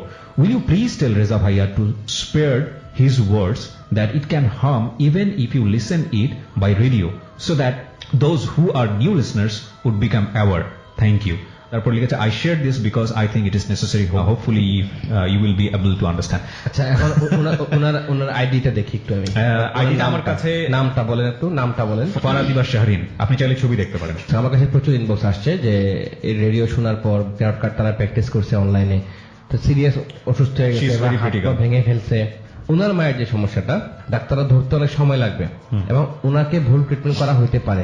এই জন্য আমি ওনাকে বলবো একটু ভালো doctor দেখান, হ্যাঁ, ভালো হাসপাতাল বা বিশ্বস্ত কাউকে দেখান যে ডাক্তারকে আপনি চিনেন আগে থেকে। যে এখন কমপ্লিটলি সুস্থ হয়ে গেছে, মানে ওর যেটা ছিল যে ডাক্তাররা মনে করছিল যে রিকভারি করা সম্ভব এই যে আমি যেটা বললাম, হ্যাঁ, সেটা হঠাৎ করে হয়ে আবার ঠিক হয়ে যায়। ডাক্তাররা বুঝবে না প্রবলেম। ওকে, তবে আপনি যেটা বলছিলেন যে রেডিও শুনলেও অনেক সময় সাইড ইফেক্ট হতে পারে, আপনার জায়গা থেকে আপনি যেটা হ্যাঁ, বলছেন। যে এই যে লাস্ট এপিসোডে আমরা একটা সাউন্ড করছিলাম, মিউজিক করছিলাম, জাস্ট হালকা, হ্যাঁ, জি। এটা তো অনেক কিছু হয়েছে, কিন্তু অলরেডি আপনারা যদি ফেসবুক পেজে দেখেন সাউন্ড শোনার পরে কারো মাথা ধরছে, কারো মাথা ব্যথা করছে বা কারো শরীর ঝিমঝিম করছে।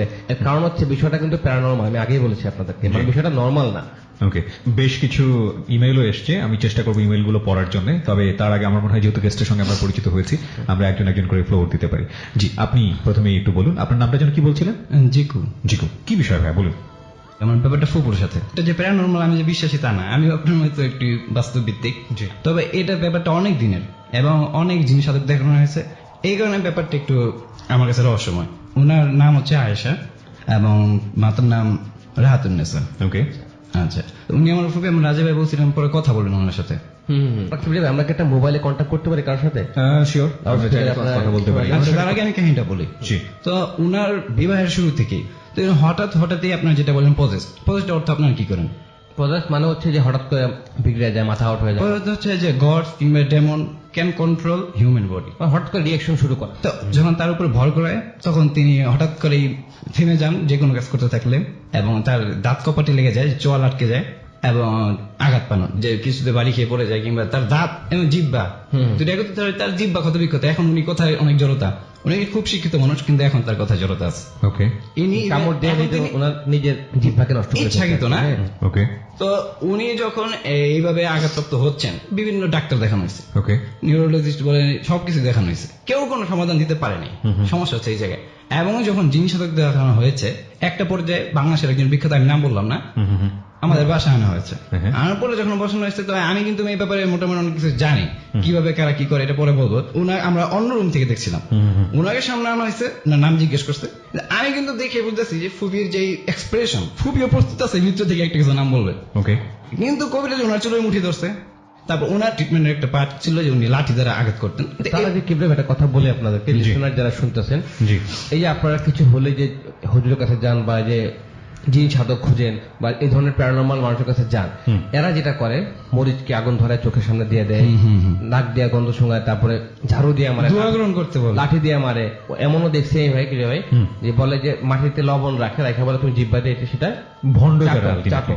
এই বিষয়গুলো পুরোপুরি অবাস্তব, কারণ আমাদের নবী রাসূলের সময় কিন্তু মানুষ তাবিজ করছে, নবীরাও কিন্তু তাবিজে এফেক্ট হয়েছে। তো এরা কখনো এই ধরনের কাজ করে না, এমন কিছু করবে না যেটা রেফারেন্সে নাই, এগুলো একদমই রং। এবং এর চেয়ে বেশি হচ্ছে আপনাদের তো আর্থিক ক্ষতি হচ্ছে, প্লাস রোগীর মানসিক ক্ষতি হচ্ছে। রাইট রাইট, হ্যাঁ বলুন। তো ফুপি, আমাদের ঘরের যারা অন্য পাশে সবাই আছে, আমি তো ওনাদের খোঁজা খোঁজে বলতেছি, আশ্চর্য উনি নাম বলবো কিভাবে, তো সবাই বিশ্বাস করতেছে যে কোনো কথা বলিস নি। আমি বলতেছি, কবিরা যেমন ভাবে বলতেছে যে জিনের নাম বলবে, শেষ পর্যন্ত জিনের নাম বলে নেই, ফুপি নাম বলছে, কারণ ফুপি চুলের মুড়ি ধরে রাখছে, কিছু করার নাই। তো ফুপি যখন নাম বলছে, আমি বলতেছি এটা তো হয়নি। তারপর ফুপি আসার পর বলছে, ফুপি নামটা কি আপনি বলছেন না? ফুপি বলছে হ্যাঁ আমি বলছি। কিন্তু কবিরা যেটা বললো যে এটা রক্তের মানে মিক্সড উইথ ব্লাড। কতদিন যাবত আপনার ফুপির? 40 বছরের মতো। দেখি ভাই, কিছু কিছু জিন আছে, মানে এটা সাইন্টিফিক ব্যাখ্যা তো অবশ্যই আছে। যে বললেন যে দাঁত লেগে যায়, এটা ব্রেন থেকে জিনিসগুলো হয়। যদি জিন এফেক্ট করে কোন মানুষকে, জিন যদি বডির মধ্যে ঢুকে, সেটা সহজে ছাড়বে না। কিছু কিছু জিন থাকে পাওয়ারফুল, যেটা ছাড়ে না। তো পুরো ঘটনা শোনার পর ওর সাথে কথা বলবো আমি ফোনে, তারপর আমি একটা সলিউশন দিব। ওকে, একটা পর্যায়ে না হয় ওনার সঙ্গে কথা বলার চেষ্টা করবো। বাই দ্য ওয়ে, আচ্ছা এই বিষয়ে আপনি কি বলবেন, মানে ফাইনালি ওনার সম্পর্কে হচ্ছে আপনার যে ফুপুর বিষয়টা বলছেন, ওনাকে আমি 4টা কোশ্চেন করবো, ওনাকে আমি একটা রোকেয়া দিব আর কিছু কাজ করতে বলবো, করলে আলহামদুলিল্লাহ ওনার সমাধান হয়ে যাবে, খুব মানে ফাস্ট সমাধান হয়ে যাবে। 40 বছরের বিষয়, অনেক লং টার্ম। হ্যাঁ রাজা ভাই, আমি কিন্তু আপনাকে এখন যদি প্রশ্ন করি কিছু, শিওর। হ্যাঁ হ্যাঁ, যারা জিন স্পেশালিস্ট, তো তাদের কিন্তু 2টা পর্যায়ে। এক ধরনের সাধক জিন আছেন, তারা জাস্ট কন্ট্রাক্ট করেন এবং ওনারা জিনকে বশীভূত করেন না। আরেক দল সাধক আছেন, এখানে কিন্তু আমাদের সাধারণ মানুষের একটা ভুল ধারণা আছে যে কবিরাজ জিন বশীভূত করছে। মূলত ব্যাপার এটা না, মূলত কবিরাজ জিন দ্বারা বশীভূত হয়, জিনকে বশীভূত করে। ভাই কথাটা কিন্তু 100% কারেক্ট। জিন কখনো বশীভূত হয় না, মানুষই বশীভূত, কারণ জিনকে হাজির করতে হলে জিনকে পূজা দিতে হবে, সেজদা করতে হবে, জিনকে পূজা করতে হবে, জিনকে বস ডাকতে হবে। আমি এই ব্যাপারটাই বলতেছি, ইট ইজ ভেরি, এটা একদম শিরক, নাউজুবিল্লাহ। অবশ্যই জিনকে আপনি হোমার রিলেট পড়ছেন? হোমার রিলেট আমি পড়েছি, অনেক আগে পড়েছি। তো সাধারণ মানুষ ভাবে যে এনিমেল এবং বার্ডি জাস্ট স্যাক্রিফাইস করতে হয়, কিন্তু স্যাক্রিফাইসের আরেকটা কিন্তু ব্যাপার আছে। তো আমার কথা হচ্ছে যে যারা জিন দ্বারা কাজ করে বা এই ধরনের প্যারানর্মাল কাজ করে তাদের একটা মাধ্যম জিন। এটা একটা ভুল আছে যে একটা মাধ্যম জিন ছাড়া অন্যভাবে প্যারানর্মাল অ্যাক্টিভিটিস করা যায়, এটাকে সাইকিক বলা হয়। আপনি বলেন, আপনি বলার মাঝখানে আমি আপনার সলিউশন দিয়ে যাবো। হ্যাঁ, আমি বলতে চাচ্ছিলাম যেটা যাবে আপনি যদি ওইভাবে করে থাকেন কোনো একটা কিছু। হ্যাঁ, আমার সাথে জিন ভূতের কোনো সম্পর্ক নাই। আমার সাথে সম্পর্ক মানুষের যারা বিপদগ্রস্ত তাদেরকে আমি হেল্প করার চেষ্টা করি। এটা বলতেছি না প্যারানর্মাল ব্যাপারগুলো আপনার সমাধানের ব্যাপারটা কি হয়। আপনার প্রশ্নটা কি, প্যারানর্মাল ব্যাপারটা কিভাবে সমাধান করি আমি? হ্যাঁ, ফুফিক ফোন দিই। খুবই ফোন দিয়েছে, ঠিক আছে, এই প্রশ্নটার উত্তর একটু পরে দিচ্ছি, ফুফিক আগে নেন। হ্যাঁ, খুবই টাকা নেন। আসসালামু আলাইকুম। জিকো আসছে, আপনার সমস্যার কথা বললো। ও কিছু কথা বলছে, আপনার সমস্যাটা একটু সংক্ষিপ্ত করে আমাকে বলেন, জাস্ট মেইন যে সমস্যাগুলো হচ্ছে ওগুলো একটু বলেন। এখন মানে ঘুমের মেঝে এই রূপটা হয় না চিন্তাটাকে, কিন্তু আমি বুঝি না এই ঘুমের মেঝে হয় চিন্তাটা কাঁপা তুললে বুঝতে পারি যে হয়েছে, বা শরীরে মানে যদি হয় যে ব্যথা করে পাটা এরকম, আর শরীরটা প্রথম দিন যত খারাপ লাগে, দ্বিতীয় দিন অনেক খারাপ লাগে, আর মাঝে মাঝে মাথাটা কেমন করে মানে কেমন কেন করে ফেলেছে, তখন আর আমি অনেক সময় কথা বলতে পারি না। আপনার কি বলেন সবই শুনতে পাই, আর উত্তর করতে পারি না, আর উত্তর করতে গেলে মানে কথা কি আউড়ে ফেলা, মানে বুঝতে পারছি। আপনার কি এমন কিছু মনে হয় আপনার সাথে একটা কিছু আছে, অদৃশ্য কিছু আছে, এরকম কিছু মনে হয় আপনার? না, মনে হয় না, তবে 5 বছর আগে এরকম হতো, অনেক সময় আমি কাজ করতে মনে হতো যে হঠাৎ করে কেউ আছে, মানে মনে হতো যে না খুবই গভীরভাবে অনুভব করতাম যে কেউ দাঁড়াইছে বা কিছু এরকম। ওই যে অনুভূতিটা করতেন, অনুভূতি কি এখন আছে আপনার মধ্যে? এখন বলতে পারবো না, আচ্ছা, বুঝতে পারছি। আপনার যে সমস্যাটা হয়, যেটা বললেন যে কারোর সাথে কথা বলতে গেলে মাথা ঘুরে ওঠে বা কথা ঠিক মতো বলতে পারেন না, স্পষ্টভাবে বলতে পারেন না, এই সমস্যা বর্তমানে হচ্ছে, রাতে ঘুমানোর সময় সমস্যা হচ্ছে, এটাই আপনার মূল সমস্যা বর্তমানে? হ্যাঁ, যে বলতে পারি না, কোনো কিছু মনে রাখতে পারি না, আর অতীতের কোনো ঘটনা বা কিছু কেটে পাওয়া খুব কমই মনে আসছে আমার। আচ্ছা ফুপু, আমি আপনাকে একটা জিনিস দিব, আজকে জিকুকে দিয়ে দিব, আপনাকে সেই জিনিসটা দিবে এবং ইনশাআল্লাহ সমাধান হয়ে যাবে। নামাজ পড়বেন 5 ওয়াক্ত, মনোযোগ দিয়ে পড়বেন, এমন ভাবে নামাজ পড়বেন যে সৃষ্টিকর্তা আমাদের সামনে আছে। আমাদের বাড়িতে বা আমাদের সবার পুরো বা আমার ছেলে মেয়ে বা কোনো কিছু আছে। আগে আপনার সমস্যার সমাধান করি, যদি আপনারটা সমাধান হয় তারপর নেক্সট আপনার ছেলে মেয়ে অন্য সমস্যা। আচ্ছা, আমরা তো কথা বললাম ওনার সঙ্গে, আমার যেটা মনে হয় যে ওনার সঙ্গে আরো ইন ডিটেল ভাই কথা বলে যদি কোনো বিষয় পার্টিকুলারলি উনি জানতে চান সেগুলো বিষয়ে আরো বিস্তারিত কথা বলতে পারেন। অলরেডি জানা হয়ে গেছে, অনেক ছোট্ট একটা জিনিস দিব, সো ওইটা গিয়ে বাসায় প্র্যাকটিস করতে পারেন আপনারা। ওকে, একটা মেইল পড়তে চাই রে ভাই, সেটা হচ্ছে মাজি তুষার নামে একজন লিখেছে, ভাইয়া আশা করি আল্লাহর রহমতে ভালো আছেন। যে আমরা ভালো আছি। প্রায় 1 মাস আগে আমার সাথে ঘটে যাওয়া একটি প্যারানর্মাল ঘটনা আজকে আপনাকে বলতে যাচ্ছি। সেই দিনটি ছিল শনিবার। আমি আমাদের চাল মানে ঘরের চাল ঝাড়ু দেওয়ার জন্য চালে উঠি। তো আপনাকে আগেই বলে রাখি, প্রায় 6 থেকে 7 মাস খানেক হলো আমাদের চালে 2টো বট গাছ হয়েছে। চালের উপর বট গাছ হয়, অনেক সময় হয় না, চালের উপরে না, ডাইরেক্ট চালের ছাদের সাইডে এগুলো হয়। আচ্ছা, বট গাছ হয়েছে। তারপরে আমি চাল ঝাড়ু দেওয়া শুরু করলাম, তারপরে বট গাছের দিকে লক্ষ্য করলাম গাছ দুটো কেমন যেন ভালো দেখাচ্ছে না। তখন আমি আম্মুকে ডাক দিয়ে বললাম, আম্মু বট গাছ দুটো চালের উপর একটু ভালো লাগছে না, আমি কি গাছ দুটো কেটে ফেলবো? আম্মু তখনই বললো, না বাবা তোমার কাটতে হবে না, পরে সমস্যা হতে পারে। আমি আম্মুকে জিজ্ঞেস করলাম, আরে কিসের সমস্যা? আম্মু উত্তর দিল, অনেক মুরব্বী বলে এসব গাছ কাটলে নাকি ক্ষতি হয়। আমি নিজে মনে মনে ভাবলাম যা হয় হবে, আমি গাছ দুটো কেটে ফেলবো। কিছুক্ষণ পরে আম্মু ছোট বোনকে নিয়ে স্কুলে গেছে, আমি ধারালো একটা দা নিয়ে চালে উঠে পড়লাম। তারপর প্রথম বট গাছটা কাটতে সক্ষম হলাম। তারপর যেই আমি দ্বিতীয় গাছটা কাটার জন্য প্রথম কোপ দিলাম, তখনই দেখলাম দেয়ালে জড়িয়ে থাকা গাছের শিকড় থেকে কেমন যেন পানি পড়ছে। প্রায় 500 গ্রাম পানি পড়েছে। আমি ভাবলাম শিশির হতে পারে। যাই হোক, আমি দ্বিতীয় গাছটাও কেটে ফেলি। বলে রাখি যে আমার রুমের উপরের চালে কিন্তু বট গাছ দুটো ছিল। সেই রাত থেকে শুরু হয় মূল ঘটনা। আমি রাতে শুতে যাই, মনে হচ্ছে চালের উপর কিছু একটা আছে, কিছু একটা আমার রুমের উপর চালে আওয়াজ করছে। রাত গভীর হলে আওয়াজটা খুব বেড়ে যায়। কাউকে নিয়ে ঘুমালে বা অন্য রুমে ঘুমালে একই প্রবলেম হয়, বাট আমার পাশে যে থাকে সে কিছুই আলাপ পায় না। প্রায় 13 দিন আমি বাসায় ঘুমিয়েছিলাম, আর না পেরে নানিদের বাড়ির কাছে থাকে, আমি এখনো নানি বাড়ি ঘুমাচ্ছি। তো ভাইয়া, আমি আমার সমস্যাটার সমাধান বা ব্যাখ্যা চাই। আমি স্টুডিওতে যেতে চাই। নাম হচ্ছে মাহমুদ তুষার, পিতার নাম গিয়াসউদ্দিন, মাতার নাম কোহিনুর, বয়স 18, রাজৈর মাদারীপুর থেকে এসে লিখেছে। আপনি চাইলে ফোন নাম্বারটাও দেখতে পারেন। আচ্ছা, স্টুডিওতে আমরা তাকে আনিনি। এটা খুব ইজি সমাধান আছে। আমরা কিভাবে আপনাকে বলি সবসময় যে আমি জিনদের বিষয়ে কথা বলবো রেডিওতে, মানে ওদের লাইভ স্ট্রিমে বলবো, সময় হচ্ছে না আসলে গেস্ট নিয়ে।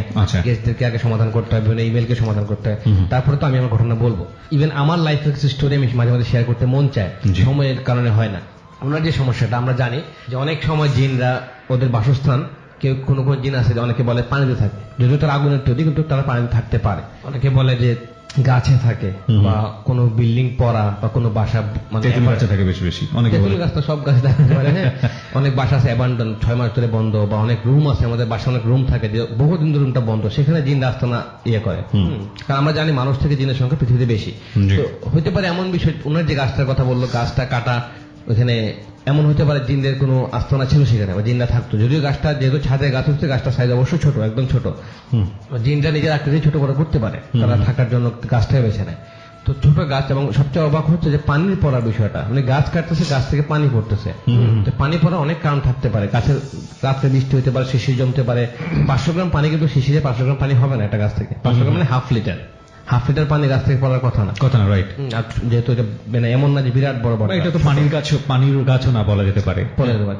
এখানে আমি যেটা বলবো বিষয়টা, ওনার নাম কি বলছেন? হ্যাঁ, মাঝি তুষার। আচ্ছা, মাঝি তুষার। হ্যাঁ, আপনাকে বলতেছি, আপনার যে সমস্যা হচ্ছে, আপনি যে নানি বাড়িতে ঘুমাচ্ছেন, বাসায় ঘুমাচ্ছেন না, ভয় পাচ্ছেন, এটা খুব সহজে সমাধান করেন যদি আপনার বাসায় খারাপ কিছু থেকে থাকে। যেহেতু আপনার ভাষ্যমতে হচ্ছে যে বাসায় খারাপ কিছু আছে, আমি আপনার ছবি এখনো পাইনি, আপনার ছবি পাইনি, ছবিটা আমাকেও দেয়নি, বিস্তারিত পাইনি। ছবিটা লাগবেই, আপনার সময় বলতে হলে আপনার ছবি লাগবে, মাস্ট। আর একটা বিষয়, আমি কিন্তু সব জানতাম না, ইলমে গায়েবের ক্ষমতা আমাদের নাই। তো তারপর আমি বেসিক্যালি আপনাকে আনসার করতেছি, আপনি জাস্ট ছোট্ট একটা জিনিস আপনাকে দিব, সেটা নিয়ে বাসায় রেখে দিবেন, ইনশাআল্লাহ আপনার সমাধান হয়ে যাবে। নিশ্চয়ই। আরেকটা বিষয় একটু বলি আপনাদেরকে, যারা আমাদের এখানে দরে আসেন তারা আমাদের সঙ্গে ফেসবুকে কানেক্টেড থাকেন, এবং তারা যখন আমাদেরকে রিপ্লাই পাঠান, ভাইয়া সমস্যার সমাধান হয়ে গেছে, সেটা আমাকে স্ক্রিনশট পাঠান রেজা ভাই, নিঃসন্দেহে সেটা আমাকে অনেক বেশি অবাক করে। যাই হোক, কিবরে ভাই, এটা বলতে যাচ্ছি যে আমাকে অনেক মানুষ ইমেল পাঠাইছে, অনেক মানুষ মানে ধন্যবাদ দিয়েছে, অনেকে বলছে ভাই আমি আসবো আপনার কাছে দেখা করতে আসবো। গতকালকে আপনাকে স্ক্রিনশট দিলাম, সে কিন্তু বাংলাদেশের খুব টপ লেভেলের একজনের ছেলে, একজন শিল্পপতির ছেলে, ওর একটা সমস্যা ছিল, সমাধান আমি করে দিচ্ছি 21 দিনের মাথায়। মানে সে আলহামদুলিল্লাহ খুশি। বিউটিফুল। আমরা একটু একটা বিষয় একটু বলি প্রিয় শ্রোতা, যারা ফেসবুকের মাধ্যমে কানেক্টেড থাকেন, সামহাও তাদের রিপ্লাই আমরা দিই। আমাদের ফেসবুকের ঠিকানাটা আমি আরেকবার বলে দিচ্ছি, কারণ রেজা ভাই এখানে অলওয়েজ সময় দেন। www.facebook.com/DARTAROT, DAARTAROT। আমি আবারও বলছি, www.facebook.com/DAARTAROT, এবং এই পেজটিতে লাইক দিলে আপনি মেম্বার হয়ে যাবেন। আমরা এখনই আছি এই পেজটিতে। একটি মেইল পড়তে চাই, মেইলটা আমার কাছে খুব ইন্টারেস্টিং মনে হয়েছে। সেটা হচ্ছে ওমর বিন আব্দুল আজিজ, যে আমাকে আমার যে ওয়েবসাইট আছে সেটার মাধ্যমে পাঠিয়েছেন, www.rjkebria.com। এটা হচ্ছে আমার ওয়েবসাইট। এখান থেকে আপনারা চাইলে স্টকের সেকশনে গিয়ে মেইল করতে পারেন। রেজা ভাই একটু মনোযোগ দিয়ে শুনবেন, কারণ it's very critical mail. ABC রেডিওর হরর শো ডর মানে ভয় এর ট্যারট কার্ড সেগমেন্ট অনুষ্ঠান অনবদ্য এবং স্বতন্ত্র। আপনাদের অনুষ্ঠান থেকে অনুপ্রাণিত হয়ে আমি ট্যারট কার্ডের উপর সামান্য অধ্যয়নের সুযোগ পেয়েছি, যা আমাকে বিস্মিত করেছে এবং নতুন নতুন কিছু প্রশ্নের সম্মুখীন হয়েছে। আমি যা বুঝতে পেরেছি সে সম্পর্কে সংক্ষেপে আলোচনা করছি। নির্দ্বিধায় বলতে গেলে, প্রথমত আমি ভেবেছিলাম ট্যারট কার্ডের সাথে ব্ল্যাক ম্যাজিকের সম্পর্ক আছে, সেক্ষেত্রে আমার আগ্রহের কোনো কারণ ছিল না। এই ধারণা থেকে বেরিয়ে আসতে আমাকে বেশি দূর পড়তে হয়নি। আমার কাছে মনে হয়েছে বিষয়টির সাথে আধ্যাত্মিক অন্তর্দর্শন, ইনার ভিশন, দার্শনিক সংজ্ঞা বা ইনটিউশন এবং মনস্তাত্ত্বিক বা সাইকোলজিক্যাল বিষয়সমূহ জড়িত। ধর্মীয়, যেটাকে বলেছেন ইংরেজিতে থিওলজিক্যাল দৃষ্টিকোণ থেকে দেখলে মনে হয় এর উৎপত্তি এবং ক্রমবিকাশের সাথে ইহুদি ধর্ম, খ্রিস্টান ধর্ম এবং কোনো না কোনোভাবে ইসলামের প্রভাব বিদ্যমান। কেননা মেজর আরকানার কিছু কার্ড, যেমন হিরোফ্যান্ট, এগুলোর উচ্চারণ আমার কাছে কঠিন মনে হচ্ছে, হেরোফেন, তারপরে হচ্ছে পিয়েরিস্টেস না কি যেটাকে বলে, priest, devil, hermit, judgement, justice আমাদেরকে আহলে কিতাবী ধর্মগ্রন্থগুলোর কথা মনে করিয়ে দেয়। এই বিষয়টা নিয়ে আমি জানি না, ধর্মীয় কোনো ব্যাখ্যা আমরা যাব না, আপনি এটা আপনার পার্সোনাল মতামত জানিয়েছেন। আমি যতটুকু বুঝতে পারি তা হলো, এই কার্ডগুলো কোনো সুনির্দিষ্ট অর্থ প্রকাশ করে না, এগুলো এক এক ব্যক্তির ক্ষেত্রে এক এক রকম গল্প বলে। আমার প্রশ্ন হলো, 1, এই কার্ডগুলো থেকে কিভাবে সত্য সংজ্ঞা বা ট্রু ইনটিউশন করা সম্ভব? 2, এ থেকে কিভাবে ভাগ্য গণনা বা ডিভিনেশন সম্ভব যখন ভবিষ্যৎ নিশ্চিত, সার্টিন অথবা অনিশ্চিত তা বলা যায় না? 2 প্রশ্নগুলোকে আপনি বুঝতে পারছেন? বুঝতে পারছি। 3 নম্বর হচ্ছে, ট্যারট কার্ড রিড করলে কোনো তথাকথিত ক্ষতির আশঙ্কা থাকে, এই ক্ষতির কারণ কি? এই ক্ষতি কে করে, কেন করে? এই প্রশ্নগুলো কিছু কিছু ক্ষেত্রে স্ববিরোধিতা সৃষ্টি করে। যেমন 1 নম্বর প্রশ্ন সম্পর্কে বলা যায়, মহান আল্লাহর বাণী, দৃষ্টির সামনে কিংবা পিছনে যা কিছু রয়েছে সেসবই তিনি জানেন, তার জ্ঞান সীমা থেকে তারা কোনো কিছুকেই পরিবেষ্টিত করতে পারে না, কিন্তু যতটুকু ইচ্ছা তিনি করেন। এটা আয়াতুল কুরসি, আল বাকারা আয়াত 255। এটা কি 255 না 155? আমার যত মনে পড়ে, আমি একটু কনফিউশন, আমি যত 155 আয়াত, তাই না? এটা আয়াতুল কুরসির 155 আয়াত। তাহলে ট্যারট কার্ডের মাধ্যমে সত্য সম্পর্কে যতটুকু জানা যায় তা আল্লাহর অনুমোদন সাপেক্ষ হবে। তাই প্রশ্ন জাগে, এই অনুমোদনের ভিত্তি কি? আমি আশা করি আপনি আপনার মতামত এবং প্রশ্নগুলোর উত্তর সম্পর্কে জানাবেন। খুবই গুরুত্বপূর্ণ প্রশ্ন, কিন্তু আমরা বিরতির পর ফিরে এসে আপনার কাছ থেকে শুনবো। দর্শক, ছোট্ট একটা বিরতি নিচ্ছি, মাত্র 4 মিনিট পর আমরা আবারও ফিরে আসছি ট্যারট কার্ড সেগমেন্টে। আমাদের সাথেই থাকবেন। ডর মানে ভয়, haunted by Pran mister mango candy. ডর FM 89.2 কাঁচা খেয়ে ফেলার ভয়াবহ স্বাদ নিয়ে প্রাণ মিস্টার ম্যাঙ্গো ক্যান্ডি এখন ডরের সাথে। ডরের মুহূর্তগুলো আরো বেশি কাঁচা এবং টাটকা করতে সাথে রাখো প্রাণ মিস্টার ম্যাঙ্গো ক্যান্ডি, কারণ ডর মানে ভয় আর ক্যান্ডি মানেই প্রাণ মিস্টার ম্যাঙ্গো ক্যান্ডি।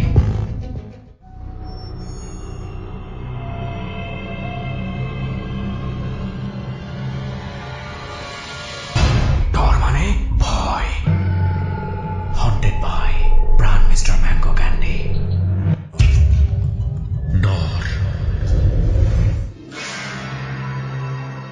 4 মিনিট পর আরো একবার স্বাগত জানাচ্ছি ডরের ট্যারট কার্ড রাউন্ডে। আমি আরজে কিবরিয়া আছি, আমাদের সঙ্গে আছে রেজা ভাই এবং দুজন গেস্ট আছে। একজনের কথা আমরা অলরেডি জেনে ফেলেছি, আরেকজন অপেক্ষা করছেন, তার কাছে আমরা যাব।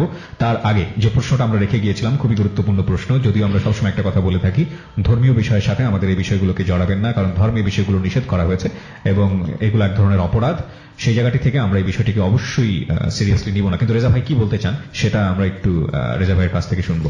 এই কার্ডগুলো থেকে কিভাবে সত্য সংজ্ঞা বা ট্রু ইনটিউশন করা সম্ভব? প্রথম যে প্রশ্নটা আপনার কাছে রেখেছেন, ওনার নাম হচ্ছে ওমর বিন আব্দুল আজিজ। বাসা কোথায়?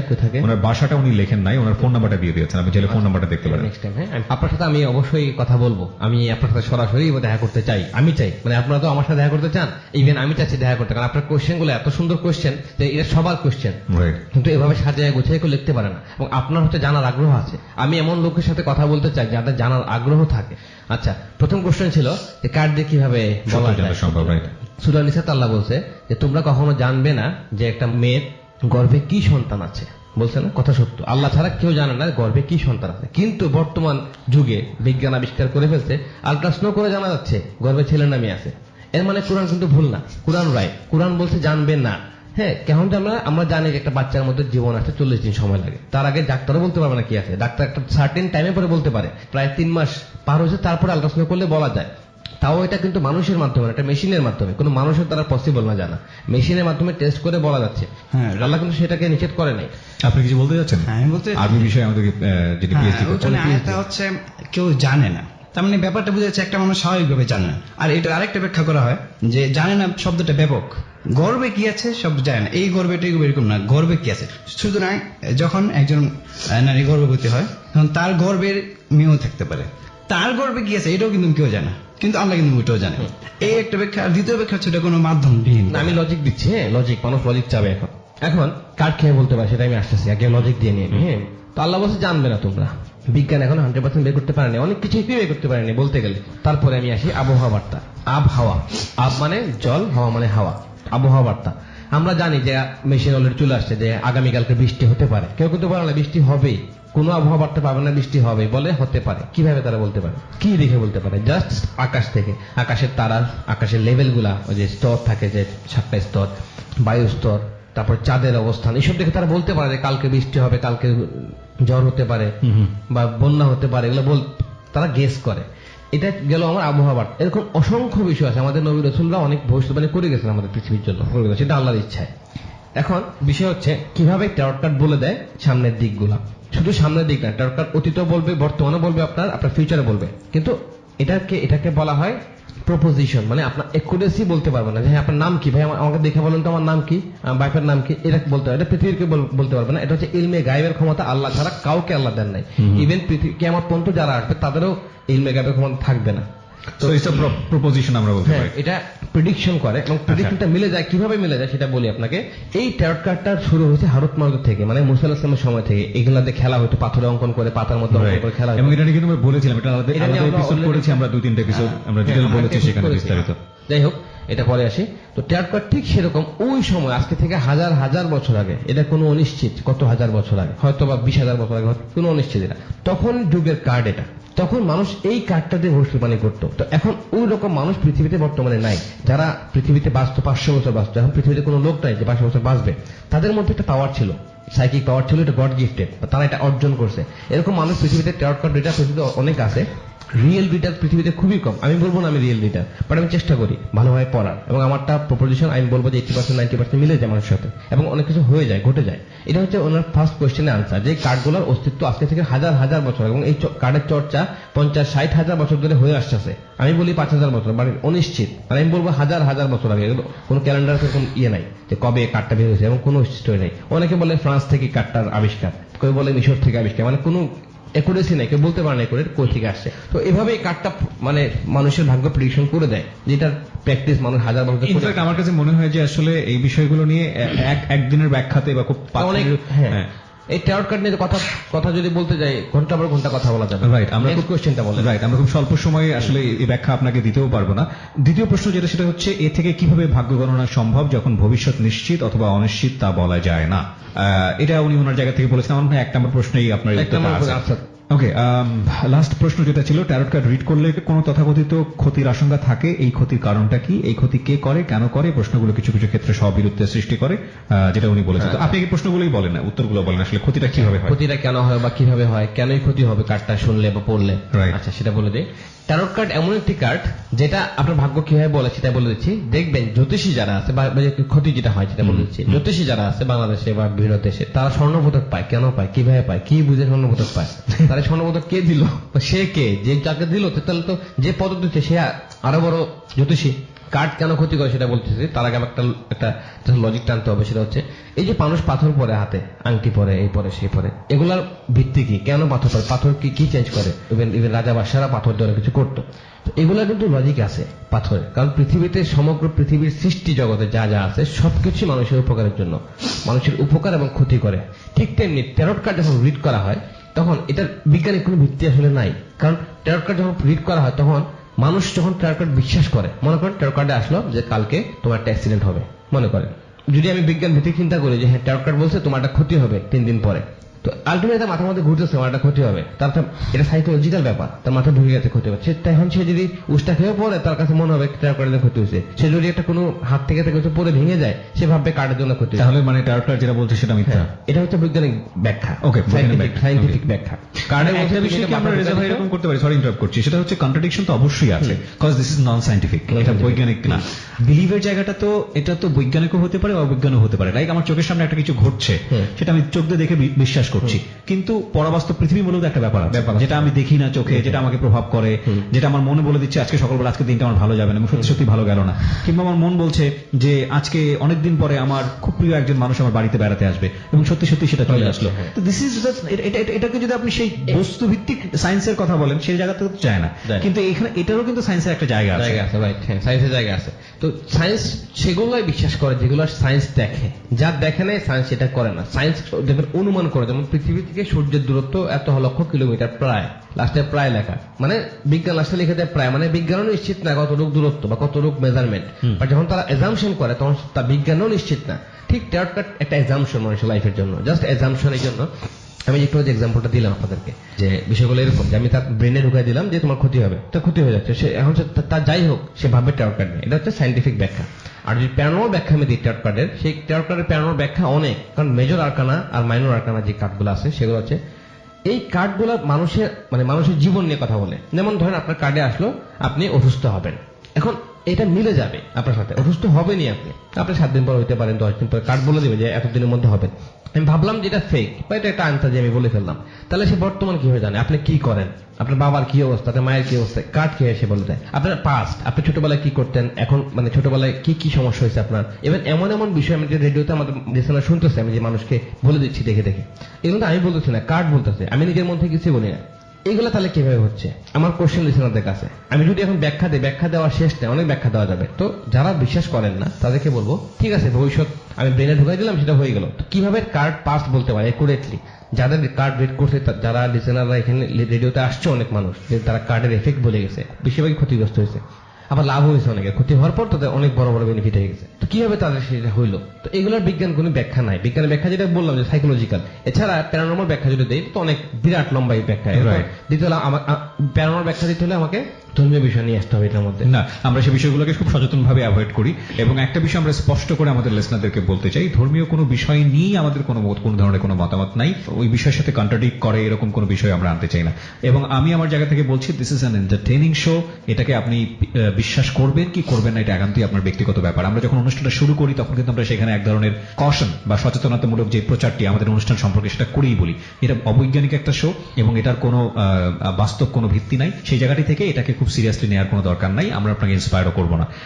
আর এই কথাগুলো বলাতে আমি জানি ডরের অনেক ডাই হার্ট ফ্যান আছেন, রেজা ভাইয়ের অনেক ডাই হার্ট ফ্যান আছেন, এবং আমি দেখেছি ফেসবুকে অনেকে আমাকে নিয়ে গালিগালাজ পর্যন্ত করেন, বকাঝকা পর্যন্ত দেন কেন আমি রেজা ভাইকে এই বিষয়গুলো নিয়ে কথা বলতে দেই না বা কোনো কিছু করতে দেই না। বাট বিলিভ মি, এই বিষয়গুলো নিয়ে কেউ বিতর্ক তৈরি করুক এটা আমি চাই না, এবং এটা আমাদের অনুষ্ঠানের ভালোর জন্যই।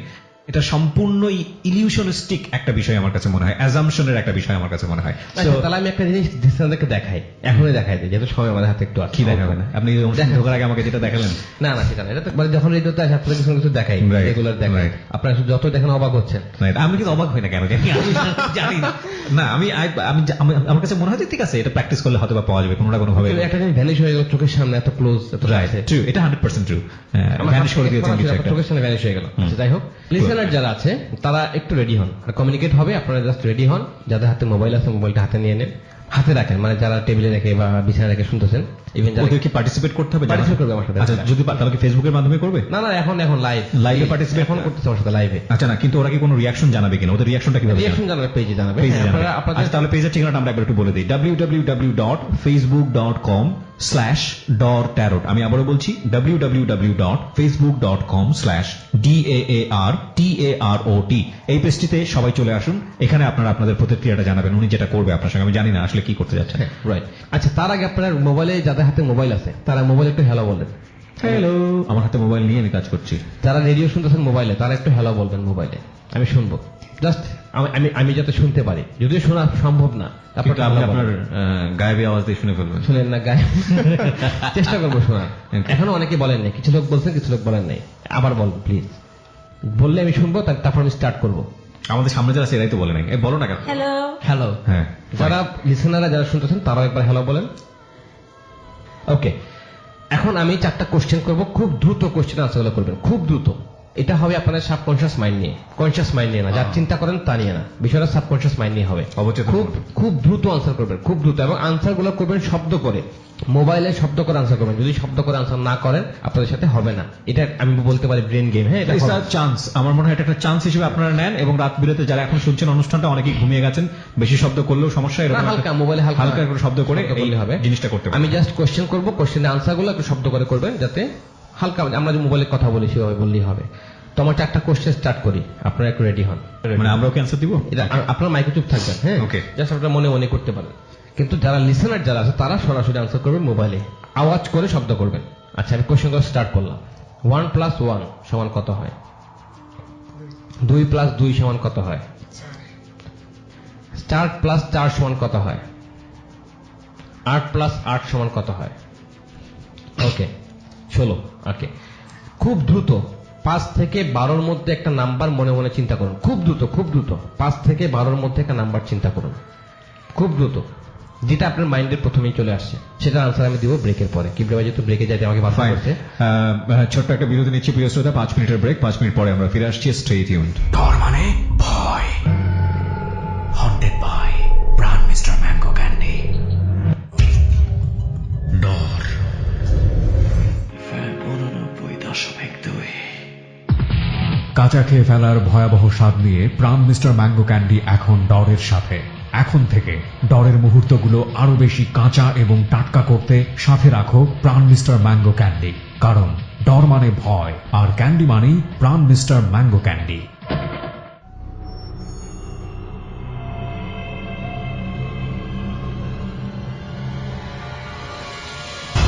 ডর মানে ভয়, haunted by Pran mister mango candy. ডর 5 মিনিট পর প্রিয় শ্রোতা আমরা আবারও ফিরে এসেছি ডরে haunted by Pran mister mango candy special segment tarot card round চলছে। রেজা ভাই মেন্টর, আমি আরজে কিবরিয়া আপনাদের সাথে রয়েছি। জি, আমরা কি পেলাম? আচ্ছা, আমরা এটা লিখতে বলি ফেসবুকে, যে যেটা ধরেছে সেটা আমি মানে বুঝে যাবো, আমি করে বলার পরে প্লিজ রিপ্লাই দিবেন। হ্যাঁ, রিপ্লাই দিবেন। আপনারা মনে মনে কি ভাবছেন সেটা আমার জানার প্রশ্নই আসে না। এটা কিন্তু আধ্যাত্মিক কোনো ব্যাপার না, এটাকে বলে সাইকিক রিলেটেড থিংস। হ্যাঁ, এটা আধ্যাত্মিক কোনো ব্যাপার না। আমি ইলমে গায়েব না, আমি আপনাদের মনের খবর জানি না, কিছু জানি না। জাস্ট আমি এগুলো প্র্যাকটিস করি, রিসার্চ করি, প্রায় 16 বছর ধরে রিসার্চ করি। তো আমার গবেষণা এগুলোর উপরে। আমি মানে পেশায় একজন ব্যবসায়ী আসলে। এটা আপনারা অনেকে আমার কোশ্চেন করেন, বাট আমার পড়ে দেন। আসলে এটা আমার ব্যবসা না, তারপর আমি চেষ্টা করি আপনাদের পেজে আনসার করার। এখন আপনারা মনে মনে যে সংখ্যাটা ভেবেছেন সেটা হলো 7। খুব সামান্য কিছু লোক, খুবই সামান্য, মানে 1 লক্ষের মধ্যে 10 জন লোক 7-এর বাইরে ভেবেছেন, লাখের মধ্যে 10 জন। যেহেতু সাবকনশিয়াস মাইন্ড আমি কোয়েশ্চেন করছি, আপনারা ভেবেছেন 7। যাদের যাদের সঠিক আনসার হচ্ছে তারা একটু কমেন্ট দেন। রাইট, আমাদের যে স্ট্যাটাসটা দেওয়া আছে, একদম প্রথমেই যে স্ট্যাটাসটা পাবেন ফেসবুকে, সেখানে কমেন্টস দেন। যদি মনে করেন যে 7 ঠিক থাকে তাহলে আপনি লিখবেন 7, শুধু লিখবেন কমেন্টে 7। এবং প্লিজ সবাইকে পার্টিসিপেট করতে বলছি, cause this is very important. যারা এই মুহূর্তে ডর শুনছেন, এই নাম্বার দিয়ে রেজা ভাই যে কাজটা করবেন, আমার যেটা মনে হয় উনি প্রত্যেকের পার্সোনালিটি বা প্রত্যেকের প্যারানর্মাল অ্যাক্টিভিটিজের সঙ্গে যোগ থাকার পসিবিলিটি উনি নির্ণয় করবেন, যে আসলে 7 বলতে আসলে কি বা অন্যান্য সংখ্যা বলতে আসলে কি, আমার যেটা মনে হয়। আরেকটা বিষয়, হ্যাঁ, আরেকটা বিষয় আপনারা কমেন্টস করবেন। আরেকটা বিষয় হচ্ছে যে আপনারা অনেকে শিখতে চান, জানতে চান কিভাবে আমি করি, কিভাবে আমি কার্ড পড়ি, কিভাবে এগুলো বলতে পারি। যারা যারা জানতে চান বা শুনতে চান বা শিখতে চান, তারা রেডিও শোনে থাকবেন, মানে প্রতি বৃহস্পতিবারে শুনবেন এই প্রোগ্রামটা। তাহলে আমি প্রতি বৃহস্পতিবারে আস্তে আস্তে আমি আগাবো আপনাদেরকে নিয়ে। কিভাবে আমি আস্তে আস্তে শিখাই দিব, কিভাবে করতে হয়, কিভাবে প্র্যাকটিস করতে হয়, সবই আস্তে আস্তে আমি শিখাবো, কিভাবে অনুমতি যদি আমাকে দেয়। শিওর, নিশ্চয়ই। বলেন, এরপর যে কমেন্টস আমরা দেখতে পাচ্ছি এখানে ফেসবুকে, 7 করেছে অনেকেই, বেশিরভাগই 7 ইয়েস, প্রায় 90। আপনি যেটা বললেন সেটা ট্রু। এছাড়া আমরা দেখতে পাচ্ছি 10ও করেছে অনেকে, 8, 9 বা অন্যান্য সংখ্যা করেছে। আপনি কি বলতে চাচ্ছেন বলেন? এটাই বলবো যে লাখের মধ্যে কয়েকজন লোক আছে যারা 7 ভাবে নেই।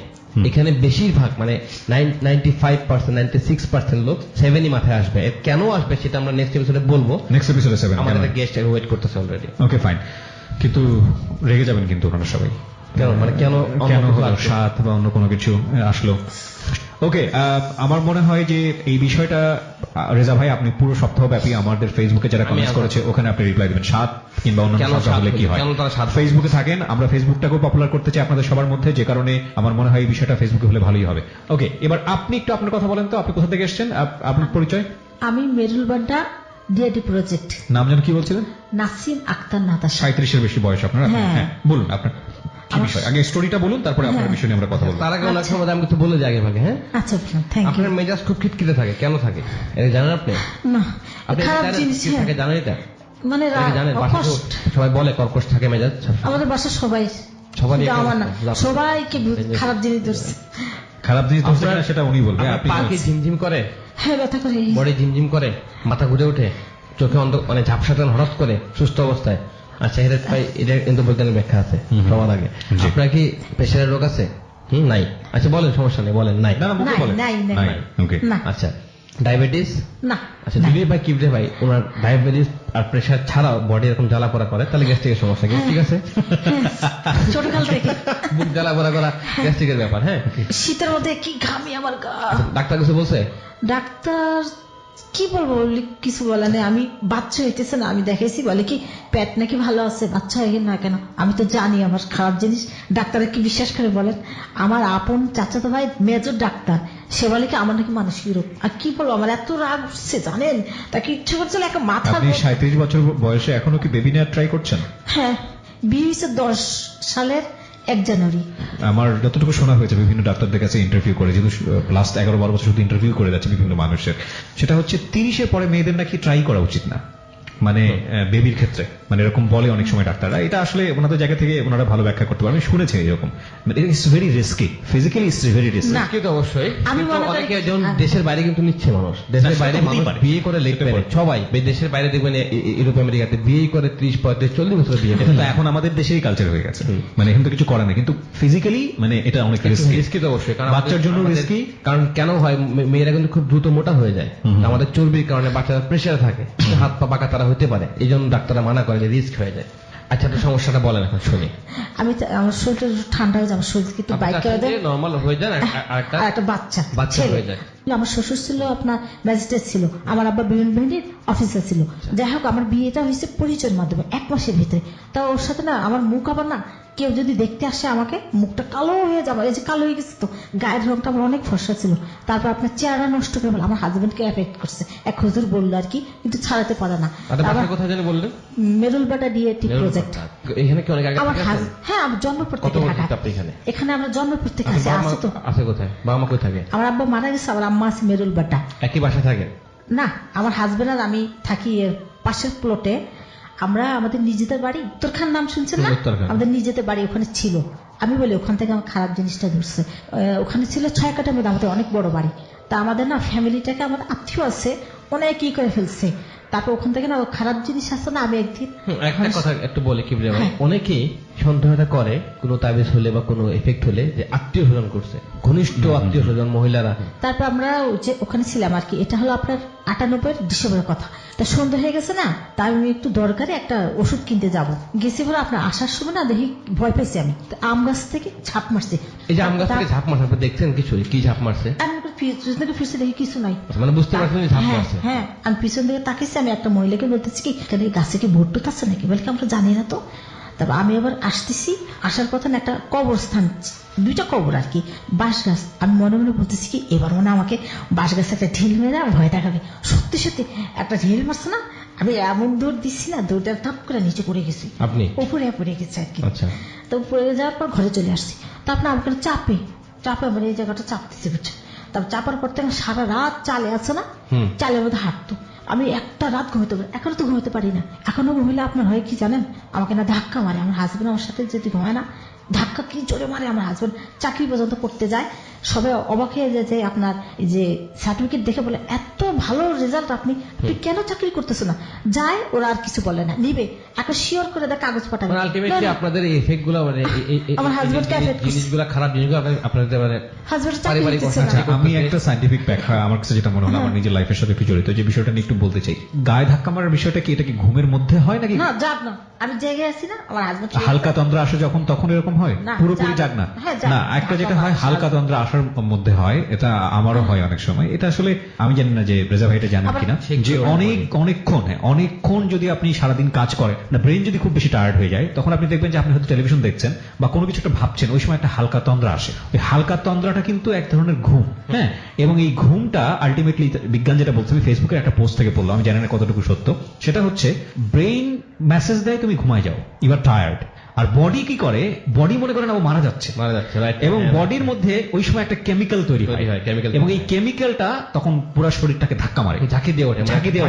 এবং এটা আমার খুব রেগুলার হয় জিনিসটা, কারণ আমি টায়ার্ড থাকি। কথা 100% রাইট, যে বডি মনে করে সে মারা যাচ্ছে। এটা কোনো বডি মানে প্রায় মনে করে, আপনি যখন ঘুমাতে যাবেন তখনও বডি মনে করে বডি মারা যাচ্ছে। এই জন্য দেখবেন আমরা এখন যেটা করি, এখন যে যুগ চলতেছে ফেসবুকের যুগ, সবাই রাত্রে ঘুমের আগ পর্যন্ত মধ্যে ফেসবুক চালায়, এবং চোখ চাচ্ছে ঘুমাতে, বা বডি ব্রেন চাচ্ছে না, ব্রেন চাচ্ছে তুমি জেগে থাকো, বা শরীর চাচ্ছে তুমি ঘুমায় যাও।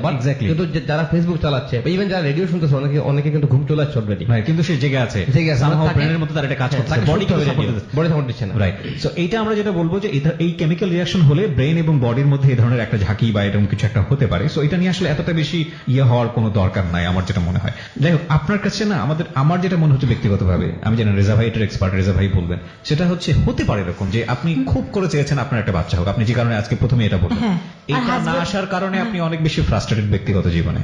একজন ফ্রাস্ট্রেশন ভোগা একটা মানুষেরই বিভিন্ন ধরনের মানসিক বিভিন্ন রকমের সমস্যা দেখা দেয়।